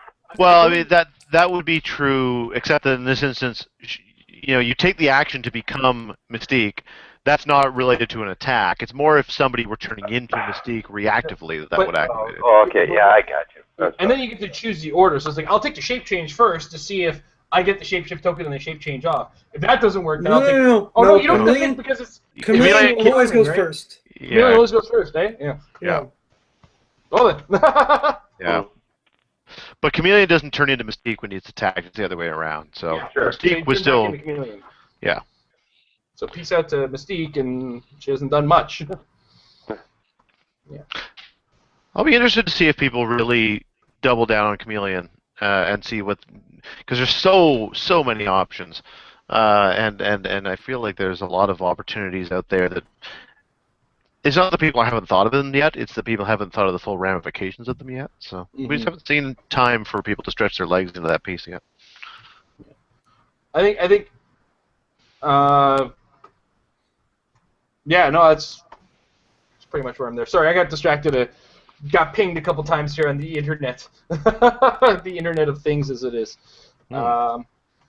So remember, those Russian hookers aren't real, man.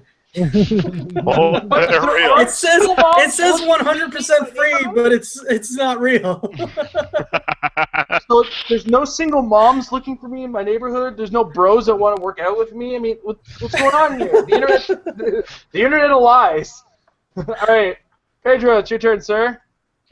Well, guys, now that you're all placing top places in tournaments and competitive play, and you're making road trip to take away prizes from other stores across the country, don't you consider setting up an official and formal, Meta Lab team, Meredith Clix team, and throw it out against Majestics?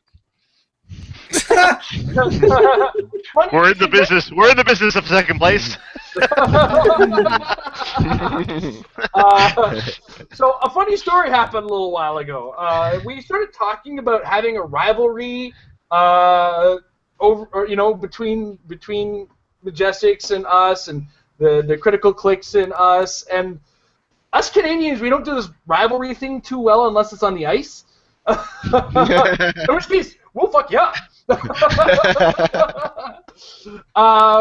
And we've always been collaborating all the time, but ultimately it's a friendly rivalry at all times. I mean, we know full well if we beat a Majestics player, they will never hear the end of it, as I'm sure Mike, you saw Mike with Kevin earlier today. Now, even though Kevin has beaten Mike once, Kevin has the most recent win and therefore gets to brag about it. No, Mike has the most recent win. That's what I said. Mike has the most recent win against you. Yeah. If any of us get a win on our second game against Kevin, or if he stops bribing the judges to dodge us, I know what you're doing. I know what that American money does to the Canadian judges. It's funny in the subject of beating Kevin, because I beat Kevin in the game, but it was very casual, and it was a sealed game, so it barely really counts for the purposes of the immediate argument. But the reason why I bring it up is because my favorite part about that game wasn't so much beating Kevin. We had a fun little game, and we just pulled our stuff and threw our teams at each other and saw whatever happened. Right? It was very, very fun, very casual. Immediately after it was over, Pat started laying into Kevin for going easy on me.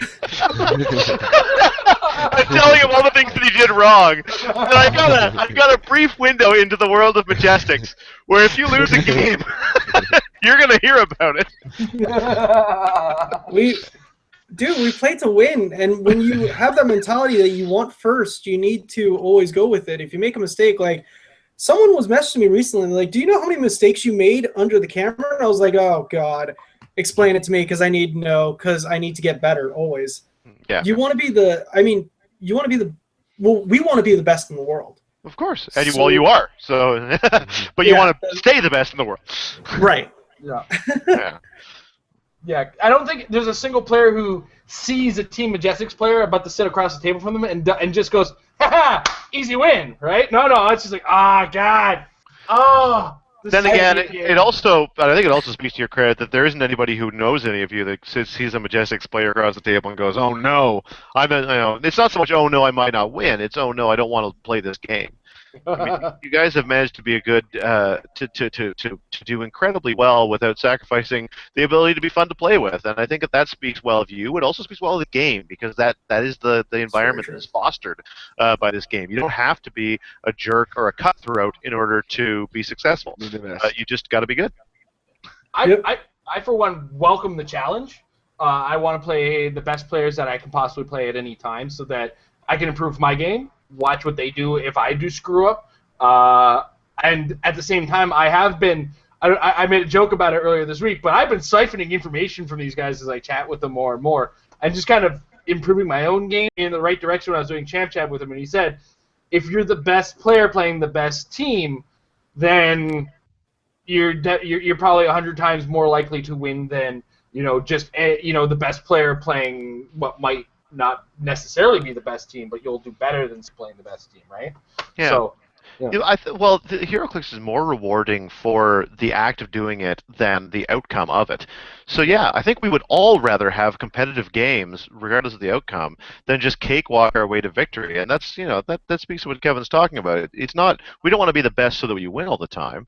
You want to be the best so that you can take on the very best players and still find a way of beating them. That's the satisfaction. All right.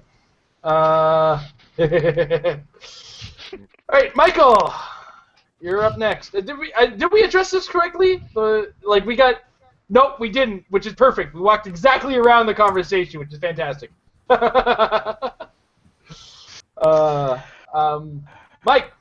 All right, so moving along with the, I guess, since I'm done with Civil War and stuff like that, there are the issue of these things that were introduced into the game, especially into the event.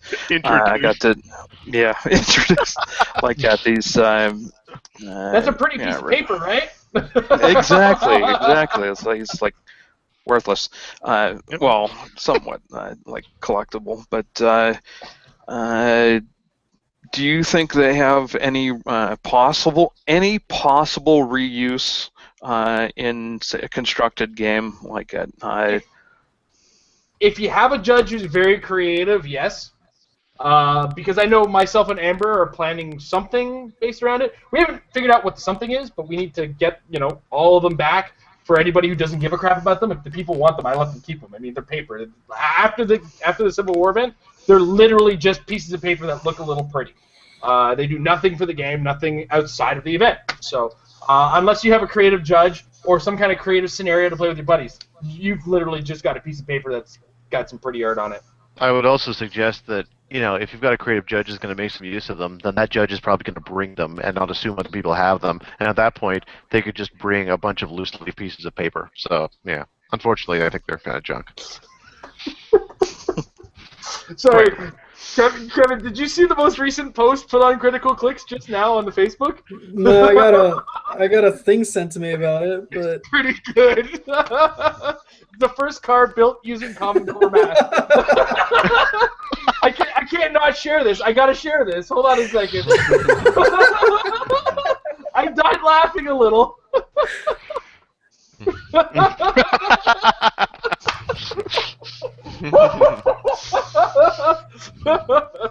I know we made fun of I'd taken a chance to take a dig at Common Core Math there on episode 13 there, where you get to hear my obnoxious voice talk with Kevin's obnoxious voice. So, and I made fun of Common Core Math. I couldn't not share that with my fans along with your fans. Topical. Whew. All right. After that little segue, Matt, do you have a question there? Well, that kind of knocked me off my question. It's okay. I'm off my game right now, too. I'm trying to catch my breath from laughing. Boom! And I just made a Kevinism. Wait, Common Core Math, would that be a Formula 7 rally? Oh, that's right. I need to edit this. Whew. All right, sorry, Matt. Go ahead. So my question is sort of about the ebb and flow of your enthusiasm for the game, or one's enthusiasm of the game. Do you ever find it wandering? Maybe there's a bad set comes out, or an OP event you're not in love with. What do you do to reacquire your enthusiasm? That's a great question. I should just for the record, I think that there's a lot to think about there. I, for one, drink. Well, I just asked. I've not lost enthusiasm, but I find it, it's been coming and going. Civil War hasn't been as exciting as I guess people hoped. And what would you recommend for players who kind of want to re-fall in love with HeroClix? Well, I don't fall out of love when I get a bad set. I do the best set I can for making fun with that set. I went into Civil War with once I started seeing what Civil War had, I was so not into it. I just started making laughs and trying to finish every game as quickly as possible, getting in people's faces, making a little bit of friendly snack talks. Like, I'm basing you now. What you gonna do? Okay, cool. Have fun with it.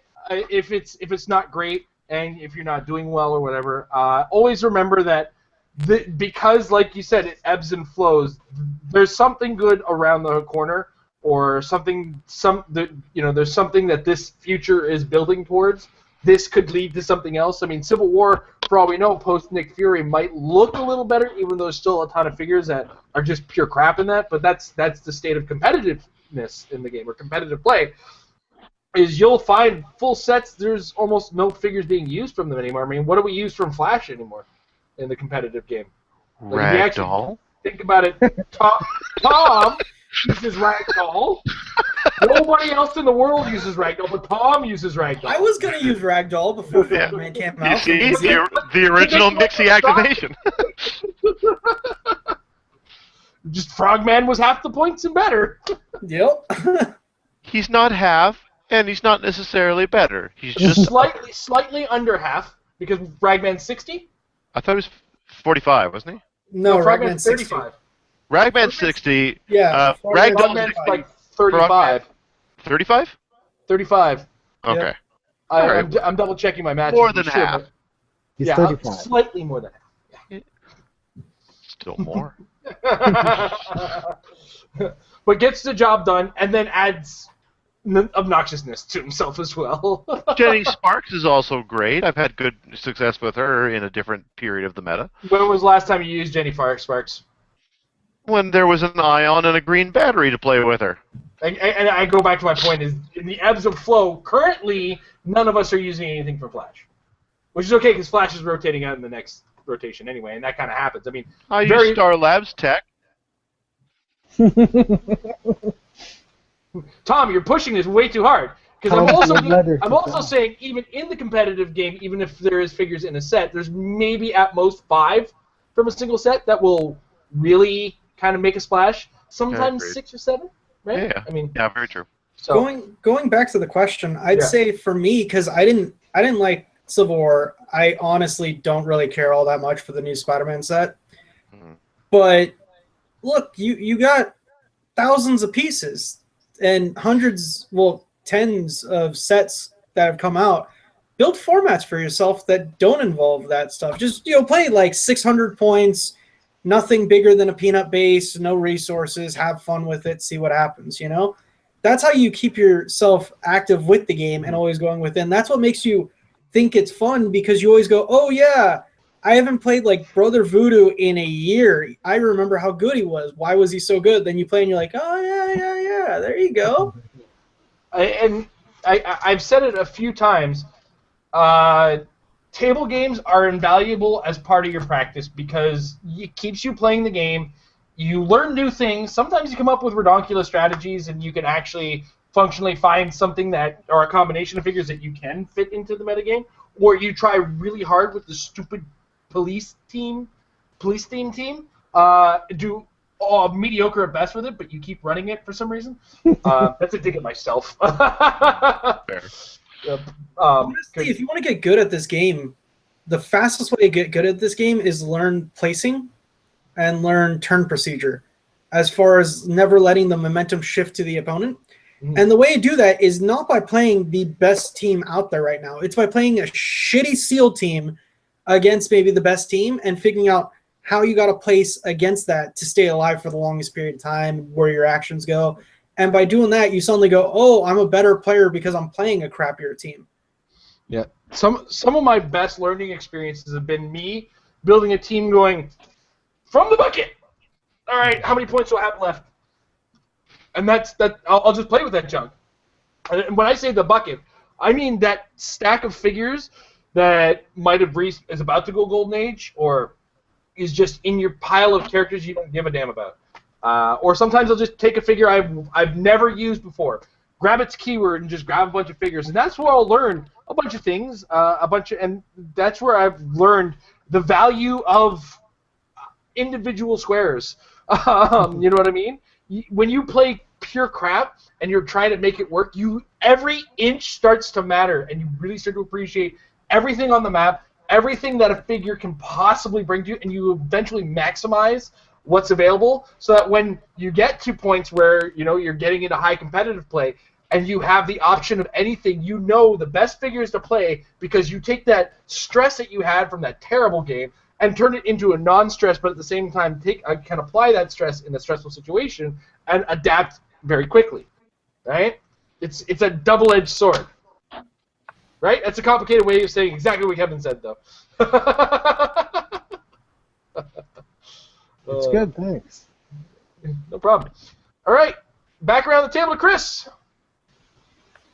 I'm gonna say good night, guys, because I have to get up early tomorrow. Yeah, fair enough. So, but thank you very much, and I look forward to speaking to all of you in the future. Hopefully. Have a great long weekend, and enjoy Fan Expo a lot. Have a great time with all the games there. Ooh, I will. Thank you very much.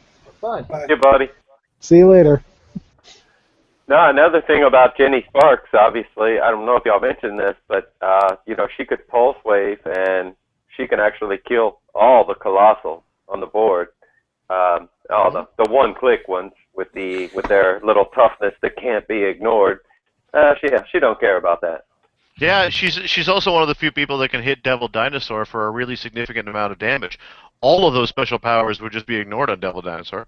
So if you could find a way to single target pulse wave and crank up her damage value, then she's one of the few people that can make Devil Dinosaur go away real fast. Sure, and all the stop clicks that are running rampant right now, especially the Iron Man Cap.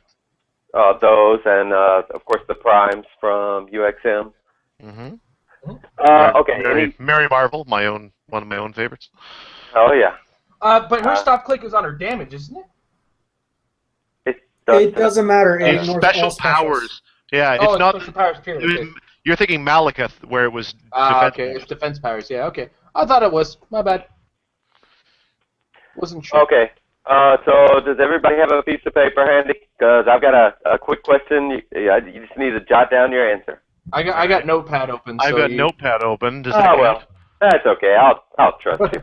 Okay. No, 500 points, Steam team. That's the only. I'll just say 500 points, Steam team. No resources, relics, or special objects. Go. All right, I'm gonna build this while we get to the next question. If that's cool with you. You don't have to build a team. I'm just saying, what would you go with? What keyword comes first to your mind? What is your favorite? For me, I usually I love Avengers. There's so many different options right now with Avengers. You can mix and match with some of the X-Men, and of course you've got the Quinjet and all the vehicles. So there's so much you can do with Avengers. But yeah, I'll let you guys go ahead. Actually, when people tell me 500 points, and like obviously this sounds like just a game I'm playing at the table with my guys. Did you say no vehicles? No. Nope. Vehicles. Good, because I Vehicles are fine. immediately lean towards my TMNT guys, and I will pull out all 4 chases and the Turtle Van along with April O'Neil and Casey Jones. Like that's what I'll play in a 500-point game almost 90% of the time, because I just love all those characters and those chases together. Sure. I've gone to town with Red Sun, with Kingdom Come. I've made them weep with a single movement up in their face, followed by traded impervious. One of our local players, and again a good friend of mine, Justin Piercy. He always brings turtle teams to our 500 or more events. Yeah. Kevin, what's your go-to in a 500-point team? Theme team. I'm trying to check real quick if he has. Yeah, he does. Okay, monster. All right. Tell us Monster why. Mash. Yeah. What's your favorite monster, sir? Wait, is it Bizarro? Atrocitus from DC 75th. Oh, okay, yeah. Mm. Atrocitus. Take it back. Good call. Give everyone Battle Fury. Oh my god. It's like, this is a close combat game. Let's go. Basically. And you got plenty of monsters that are hypersonic and whatnot, so you constantly just keep beating them. That's a really cool idea, actually. See, I have the blinders on for anything beyond the modern age because I don't have the space to keep that kind of stuff. See, my first thought goes to Justice Society because I so love spamming out the 20 defense on KC Green Lantern. When I'm looking at a high point game like that, then I love the idea of giving everyone 20 defense. I mean, playing a Brainiac Skull Ship would probably be fun too, because that thing's only good at high point games. And Hulk Buster as well, the Build-A-Clix one. He's pretty heavy. He just isn't the greatest when he's your only guy. So get a whole bunch of suicide bombers and then back them up with a guy who's really hard to take out. Oh my god, he's only a rare?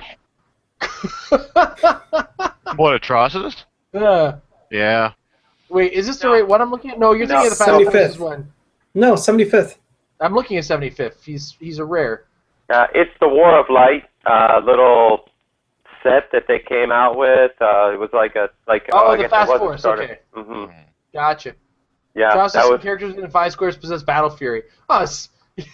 He's like a cheaper Unspoken. But he's a lot of points, right? 175. 175. Yeah. Totally worth it though. Or 125. Yeah, 500 points. Totally worth it to play now. Yeah. Just watch him. He's like, I'm within 5. I hope you get charged. Oh, you don't. That's a shame. Admittedly, my first thought, of course, is Beyonder if I just want to have fun. Oh, of course. Dude, you played Beyonder in a 400-point game. You took me to town like that. I can't believe I won that game with my CSA second stringers team. Well, to be fair, was that against when I was just Beyonder, or was that against my 2 Hulk robots and Beyonder at like 100? That was the Hulk robots and Beyonder. That was a joke team. Yeah. Well, because you're like, the requirement was you had to have the same team ability, and you wanted to use the Beyonder, and I was like, well, just get a couple Hulk robots. I'm sure HeroClix Stan has some. Yeah, I HeroClix bought them. Stan being the roving nomad of HeroClix sales in Ontario. How about the Beyonder in the Thanos throne? That'd be fun. That's what I was thinking. Yeah, that's the first thing I thought of. I love Beyonder as a pilot of a vehicle in general, and on Thanos' throne, all the better. That game that you played, I still remember because I will always be happily reminded of Derek Thompson looking on at our game and labeling my team the worst team he'd ever seen in his life. It's not even a clever name. Every time he said it, I was like, do you mind? I'm losing.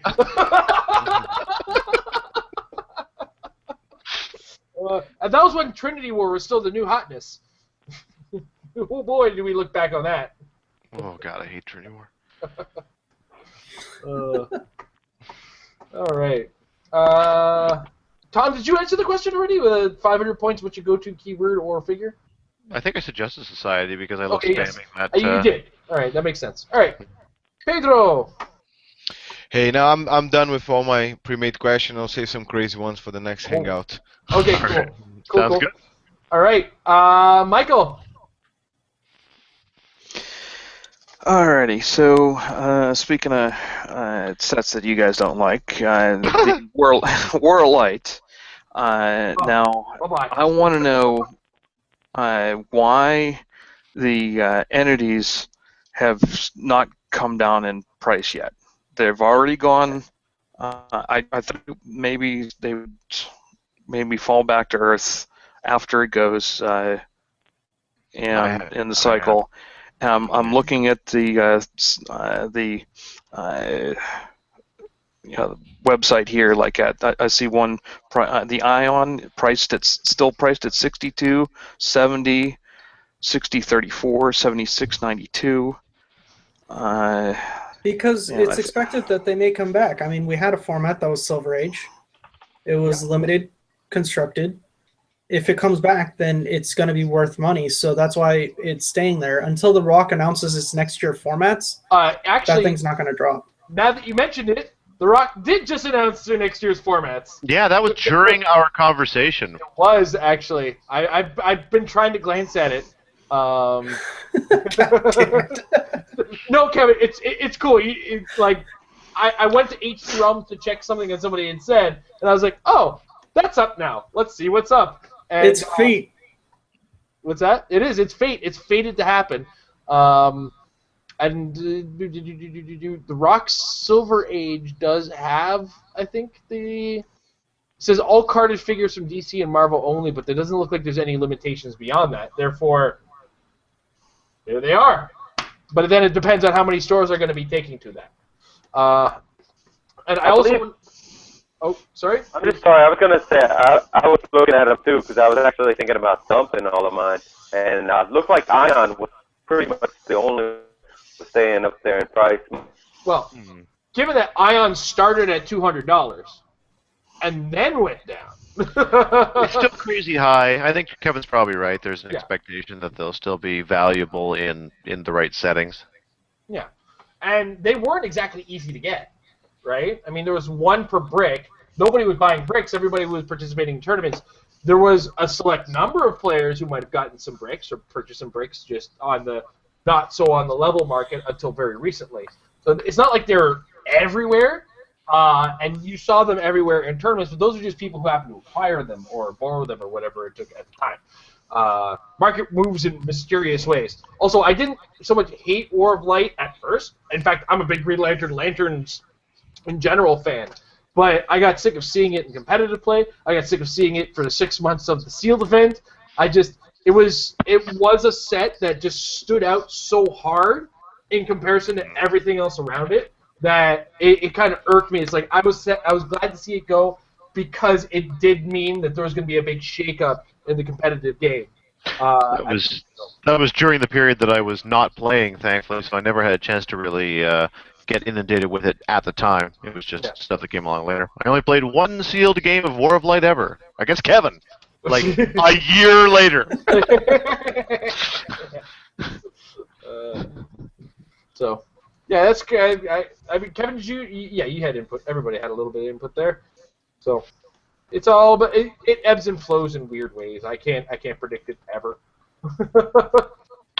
Frankly, I don't like the fact that the secondary market so massively inflates the cost of these things, but I must admit, I kind of like the fact that the entities are kind of holding a bit of their value. If for no other reason, then I have always believed that this game has value outside of the narrow lens of the modern age.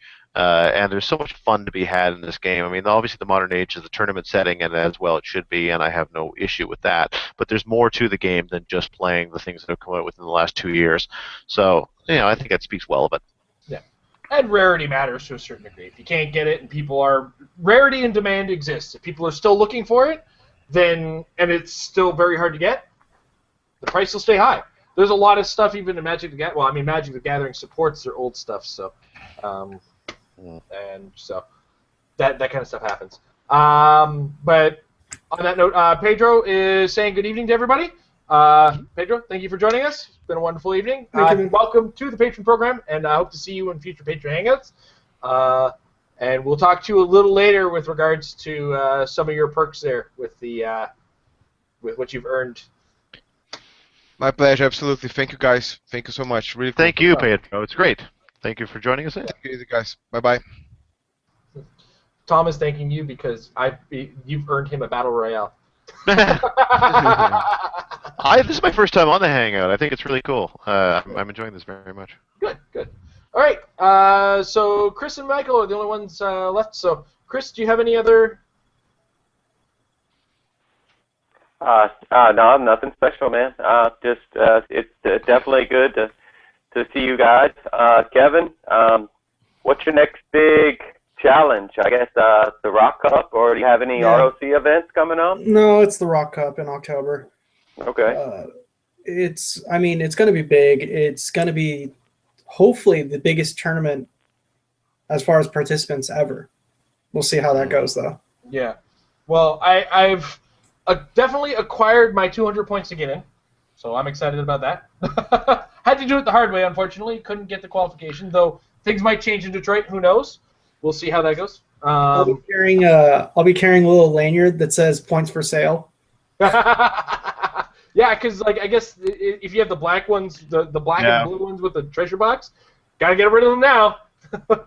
But there's also those rock and roll events that are going to be at the Rock. Those last chance kind of battle royale qualifiers that they plan on getting. If you want to either up your level of qualification, if you want to go from the quarterfinals to the semifinals or the semifinals to the finals, if there's a little bit of discrepancy, you can get those last 20 points that are usable at the event. So you're not all lost if you can't get to another event. Or at $2 a point, you just buy 100 or so from me. There we go. Kevin Afruz, ladies and gentlemen. You can get in touch with him on the Critical Clix Facebook, I'm sure. Just drop him a line. And make sure you drop him a really good Afruzism. He might be generous. Who knows? Yeah, if enough people... 1 point for each Afruzism that I give him, right? If Chris was getting 1 point per Afruzism, I think he's earned himself. He's got 200 or so. Next year's finals. Hey, if I sell mine at $2 a point, then maybe I'll be able to afford to go. That's what they go for in Magic and whatnot. So that's the general way it goes, because TCG points are interrelated with all games that are TCG. That's cool. Yeah. I've earned a total of 12, so I've got a long way to go. But you know what? There's going to be some fantastic people there. I think it's amazing that the community has grown over the last 2 years. Obviously, you guys notice it. Pretty soon we're going to take over Magic. No, that won't happen. Easy. Let's get Pokemon or Yu-Gi-Oh first before we start attacking that Magic thing. Let's get a rule book first. Yeah, I believe it. Let's get a rule book. Come on, who needs a rule book? We need a rule book, and we need legacy support back to the game.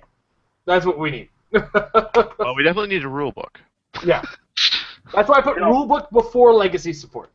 When I think about a rule book, though, it's like, okay, so we get this rule book, and that same week, this ruling comes out, and they change this. Yeah. It's going to be a constantly evolving game. And on that note, we had a big Facebook fight, if you will, about the whole... Fight. Yeah, about the whole casual versus this, and you ran this guy off, and it wasn't me personally, it wasn't directed at me. Like I say, I'm extremely generous. I help people to beat me nowadays. I just want to see everybody having fun and roll some dice. If I want the LE that bad, I'll buy it. But yeah, the game takes enough out of enough brain space as it is that it really sucks to have to deal with that kind of stuff. I hate sitting across the table from somebody who's looking at me because they think my team is cheese, or because I won't put my figure out there so they can hit me. I mean, why would I do that?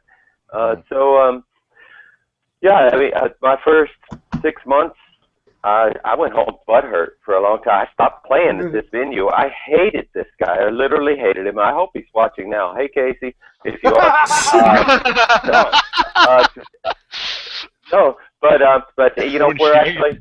We're actually the best of friends now. I think he looked forward to playing me. He's like, "Are you coming today? Are you coming?" Because something Kevin mentioned the other day. It's a challenge.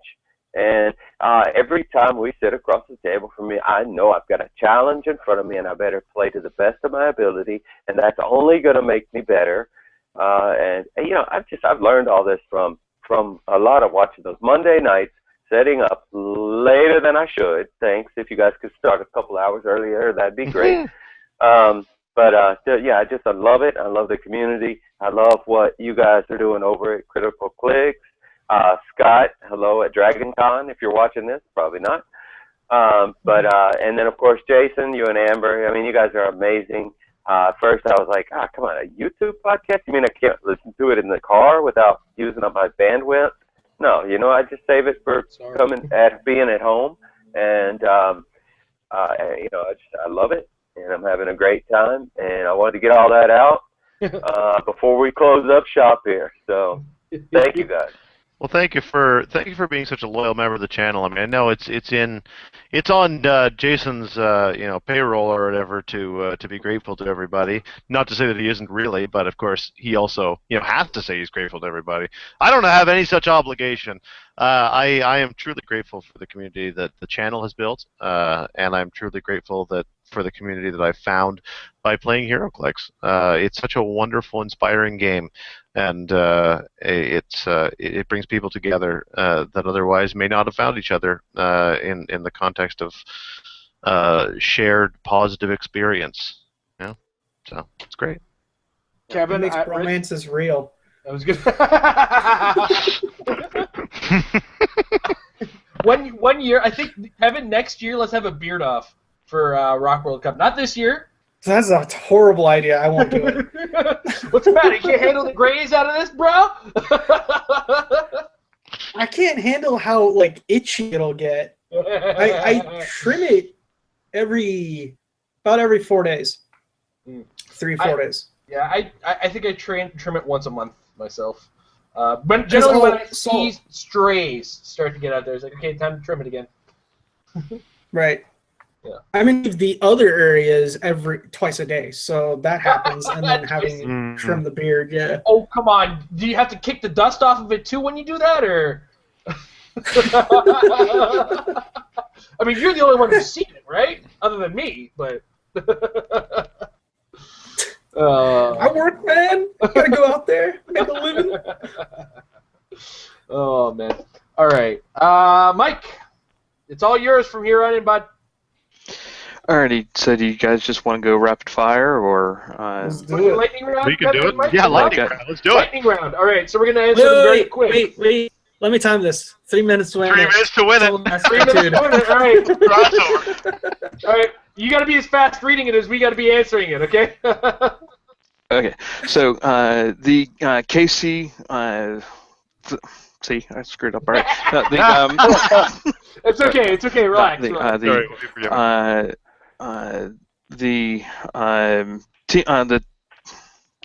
KCTA. Yeah. All right. They all appeared in prior sets and stuff like that. Say hi to Amber, everybody. Amber. Hey. Welcome back. She can't actually hear you though. So I got headphones on. You're ruining 3 minutes to win it. Yeah, I know. We're on lightning All right. round. So the KCTA and the one rule that says that KC's figures that with the KCTA on it can't be changed. Their dial can't be You can't change the stats unless you have the KC. Another thing like it. I found a KC Magog in there. Now, does that apply Superman? to? I guess The so. whole- Yeah. The modify thing wouldn't apply to Magog. It's just that the updated team ability will.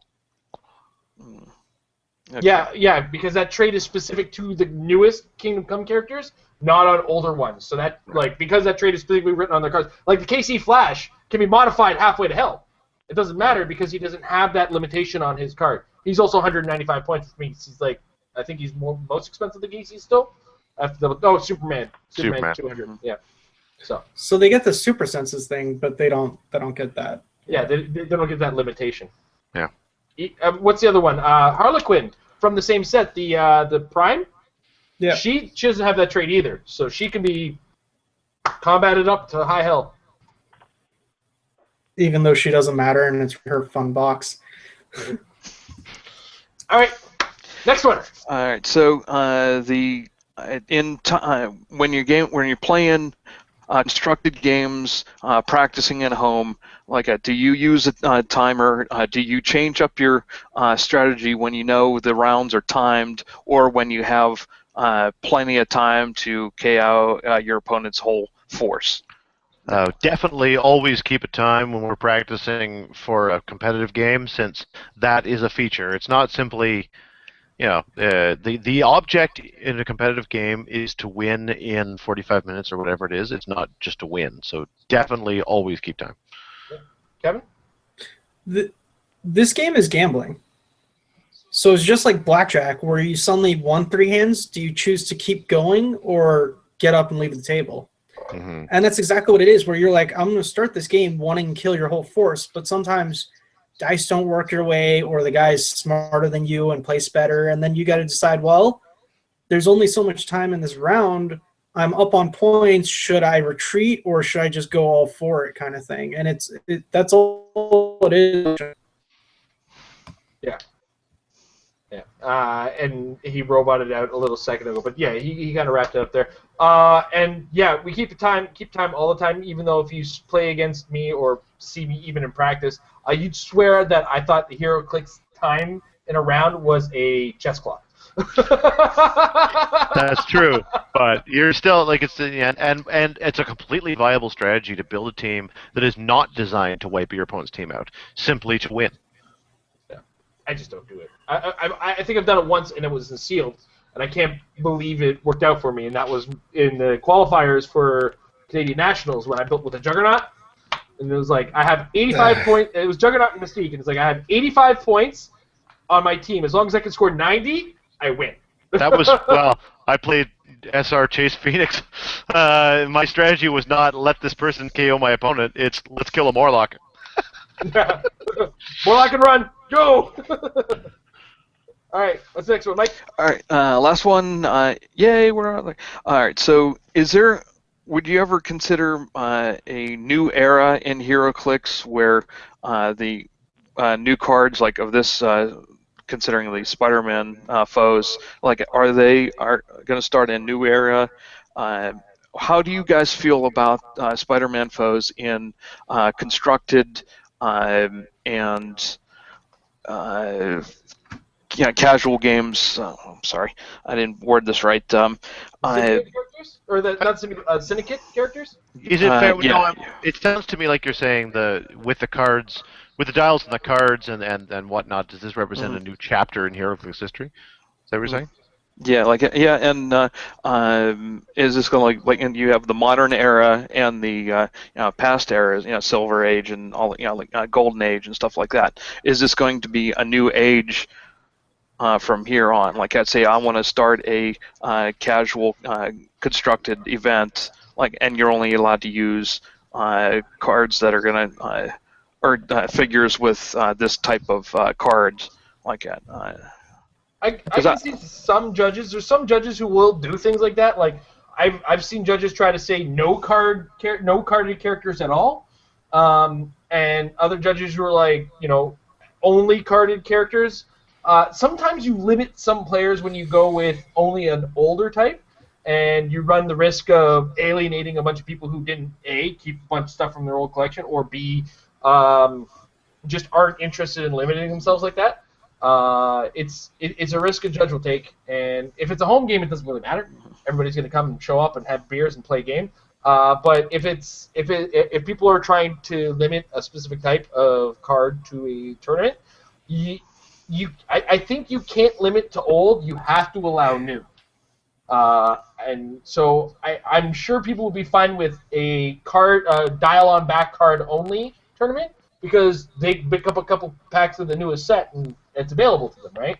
Whereas if they were to try to say only no dial-on back cards in a couple years or a year or two, actually I think by the end of next year, we're going to be very short on sets and short on the supply of sets for that, right? That's kind of where I see that. Tom? Sorry, was that for me? You Skyped it for me a second. Yeah, I'm passing on. Yeah.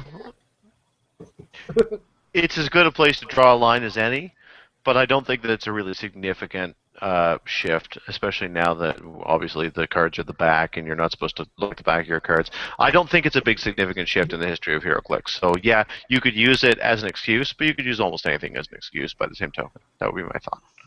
Just remember, Tom, you can look at the back of your cards. Your opponent can't look at the back of your cards. Well, that's what I meant. That's what I was implying, yeah, but okay. Have you guys already run across that situation playing with some of the new figures where you're like, should I push here? Oh, wait. Yeah, I think I will push. Or you pick up that card and it just dawns on you, I can look at the back of the card now. I don't know, Kevin. Did you do that with Frogman? The Indomitable on my Spider-Gwen to get to that last click. Not? Yeah, totally did it. What about it, Kevin? What about you? I memorized dials. It's yeah, you got to. Going back on the era thing though. Honestly, a year from now, I think it will matter because a year from now, people are going to look at this and they're going to realize. Before the Spider-Man set came out, WizKids had a mentality of, fuck you guys, I do what I want. And once Spider-Man set came out, they had a, Mom, I'm sorry, please keep us. Because it really was, think about it, with the cards coming out, they went, wow, we didn't expect that there would be this much of a debacle over it. Because we had what? We had like 1,000 people signed, so it went on the back of the card. That was it. That was in the first day of it. Right, exactly. We have like I think 12 podcasts going on right now out of like different podcasters and whatnot. We got Apex Insiders coming out. That's big. We got Pat doing his own little YouTube thing. Everyone is streaming the games now. This community is getting huge. That middle ground that was empty before between WizKids doing stuff and then like Hair 10 bringing out those special objects they do with 3D printer. There was this whole middle that's getting filled in, and it's amazing. And I think Spider-Man is really where you're going to see people are going to go, well, from here on out was really where it changed. Yeah. Interesting. Yeah, I'm sorry, my long-winded questioning was coming from where a couple weeks ago I brought a Sinister Syndicate team to a constructed Golden Age thing, and it felt really soft. It really did. I think I went up against characters that had like 4 or 5 damage on their first click, and most of the clicks in the Sinister, the foes of Spider-Man only have like they were a little. All right, so anyway, gotcha. Anyway, so like this set only about averages about 4 or 5 clicks a life. So I wouldn't recommend playing these foes of Spider-Man in a Golden Age Golden Age event because of so many pieces out there that can wreck the whole thing on one on their top dial, like at the 4 or 5 damage, boom, boom, boom, like that. And most of them are all 4 or 5 clicks of life anyway. So, actually, if you check out Critical Clicks 13, I tried to be diplomatic about it and just fell apart eventually because I know we came to the conclusion that they're just pure trash. I think is what we said, Kevin, or what you eventually decided on. They're like 4 or 5 dicks of life, yeah. 4 or 5 mushroom cap face tattoos. Oh God. Tom, do you have the set, like Jason said earlier, every set comes out with like 4 or 5 pieces that matter, and that's about it. The rest are crap, and there's a reason why they have to do that, just because it's randomness and gambling for boosters when you pull it. It's inevitable. It's going to happen. We're going to say that about the next set and the next set and the next set. Yeah. Tom? Yeah, I have nothing really to add. I mean, I don't think Superior Foes is substantially weaker than what's come before. I think it's unimpressive, but I think you can still take what's here and build to your advantage in the same way that every other set has. Kevin said it. There's a few pieces will rise to the top. The rest will be in that big hefty middle ground where it could really go either way. Yep. All right. So it's been a wonderful evening, guys. And I want to thank you, the patrons, for supporting this and making this possible. Your support is wonderful. Kevin, thank you very much for joining us on this and taking my limited verbal abuse that I threw at you. And thank you for throwing back as well. I mean, you've got such a kind chin. The kind of chin I want to rest my balls on. It is wonderful. It's the divot in the middle that I hide with the beard. Mike was just showing off the tokens. This is one of the possible patron rewards that you can get, and the action tokens that we send out bi-monthly. $10 a month gets you access to that, along with this show, along with advanced looks at the videos. Patrons get quite a few rewards. You just got to check it out at patreon.com/marriedwithclicks. To be a supporter, a supporter at any level gets in on this show. You can be giving us a penny for all I care, and you get access to the monthly patron hangout. We usually do this the first Friday of every month, and it's more often or not just me and Amber. Say hi to everybody again, Amber. Hi. Joined us at the last second because we ran very late, as we usually do with the show. Tom, thank you for your quarterly obligation to the show. Not at all. I was happy to be here, and thanks to everybody who's listening and everybody who's here and everybody who's watching for making it a great game to play. And Kevin, you're Thanks, welcome guys. to join us again when I have Tom and Mike and the other guys do their quarterly. It'll be the Afrusian one. We'll call it the Afrusian episode. Perfect. Every patron will be required to bring at least one Kevin Afrusism. Yeah. Kevin Afrus does not guest star in episodes. Kevin Afrus episodes guest star other people. Exactly. and to take one up. Nope, I lost it. Oh yeah, Kevin Afrus jumps in the water. Kevin Afrus doesn't get wet. The water gets Kevin Afrus.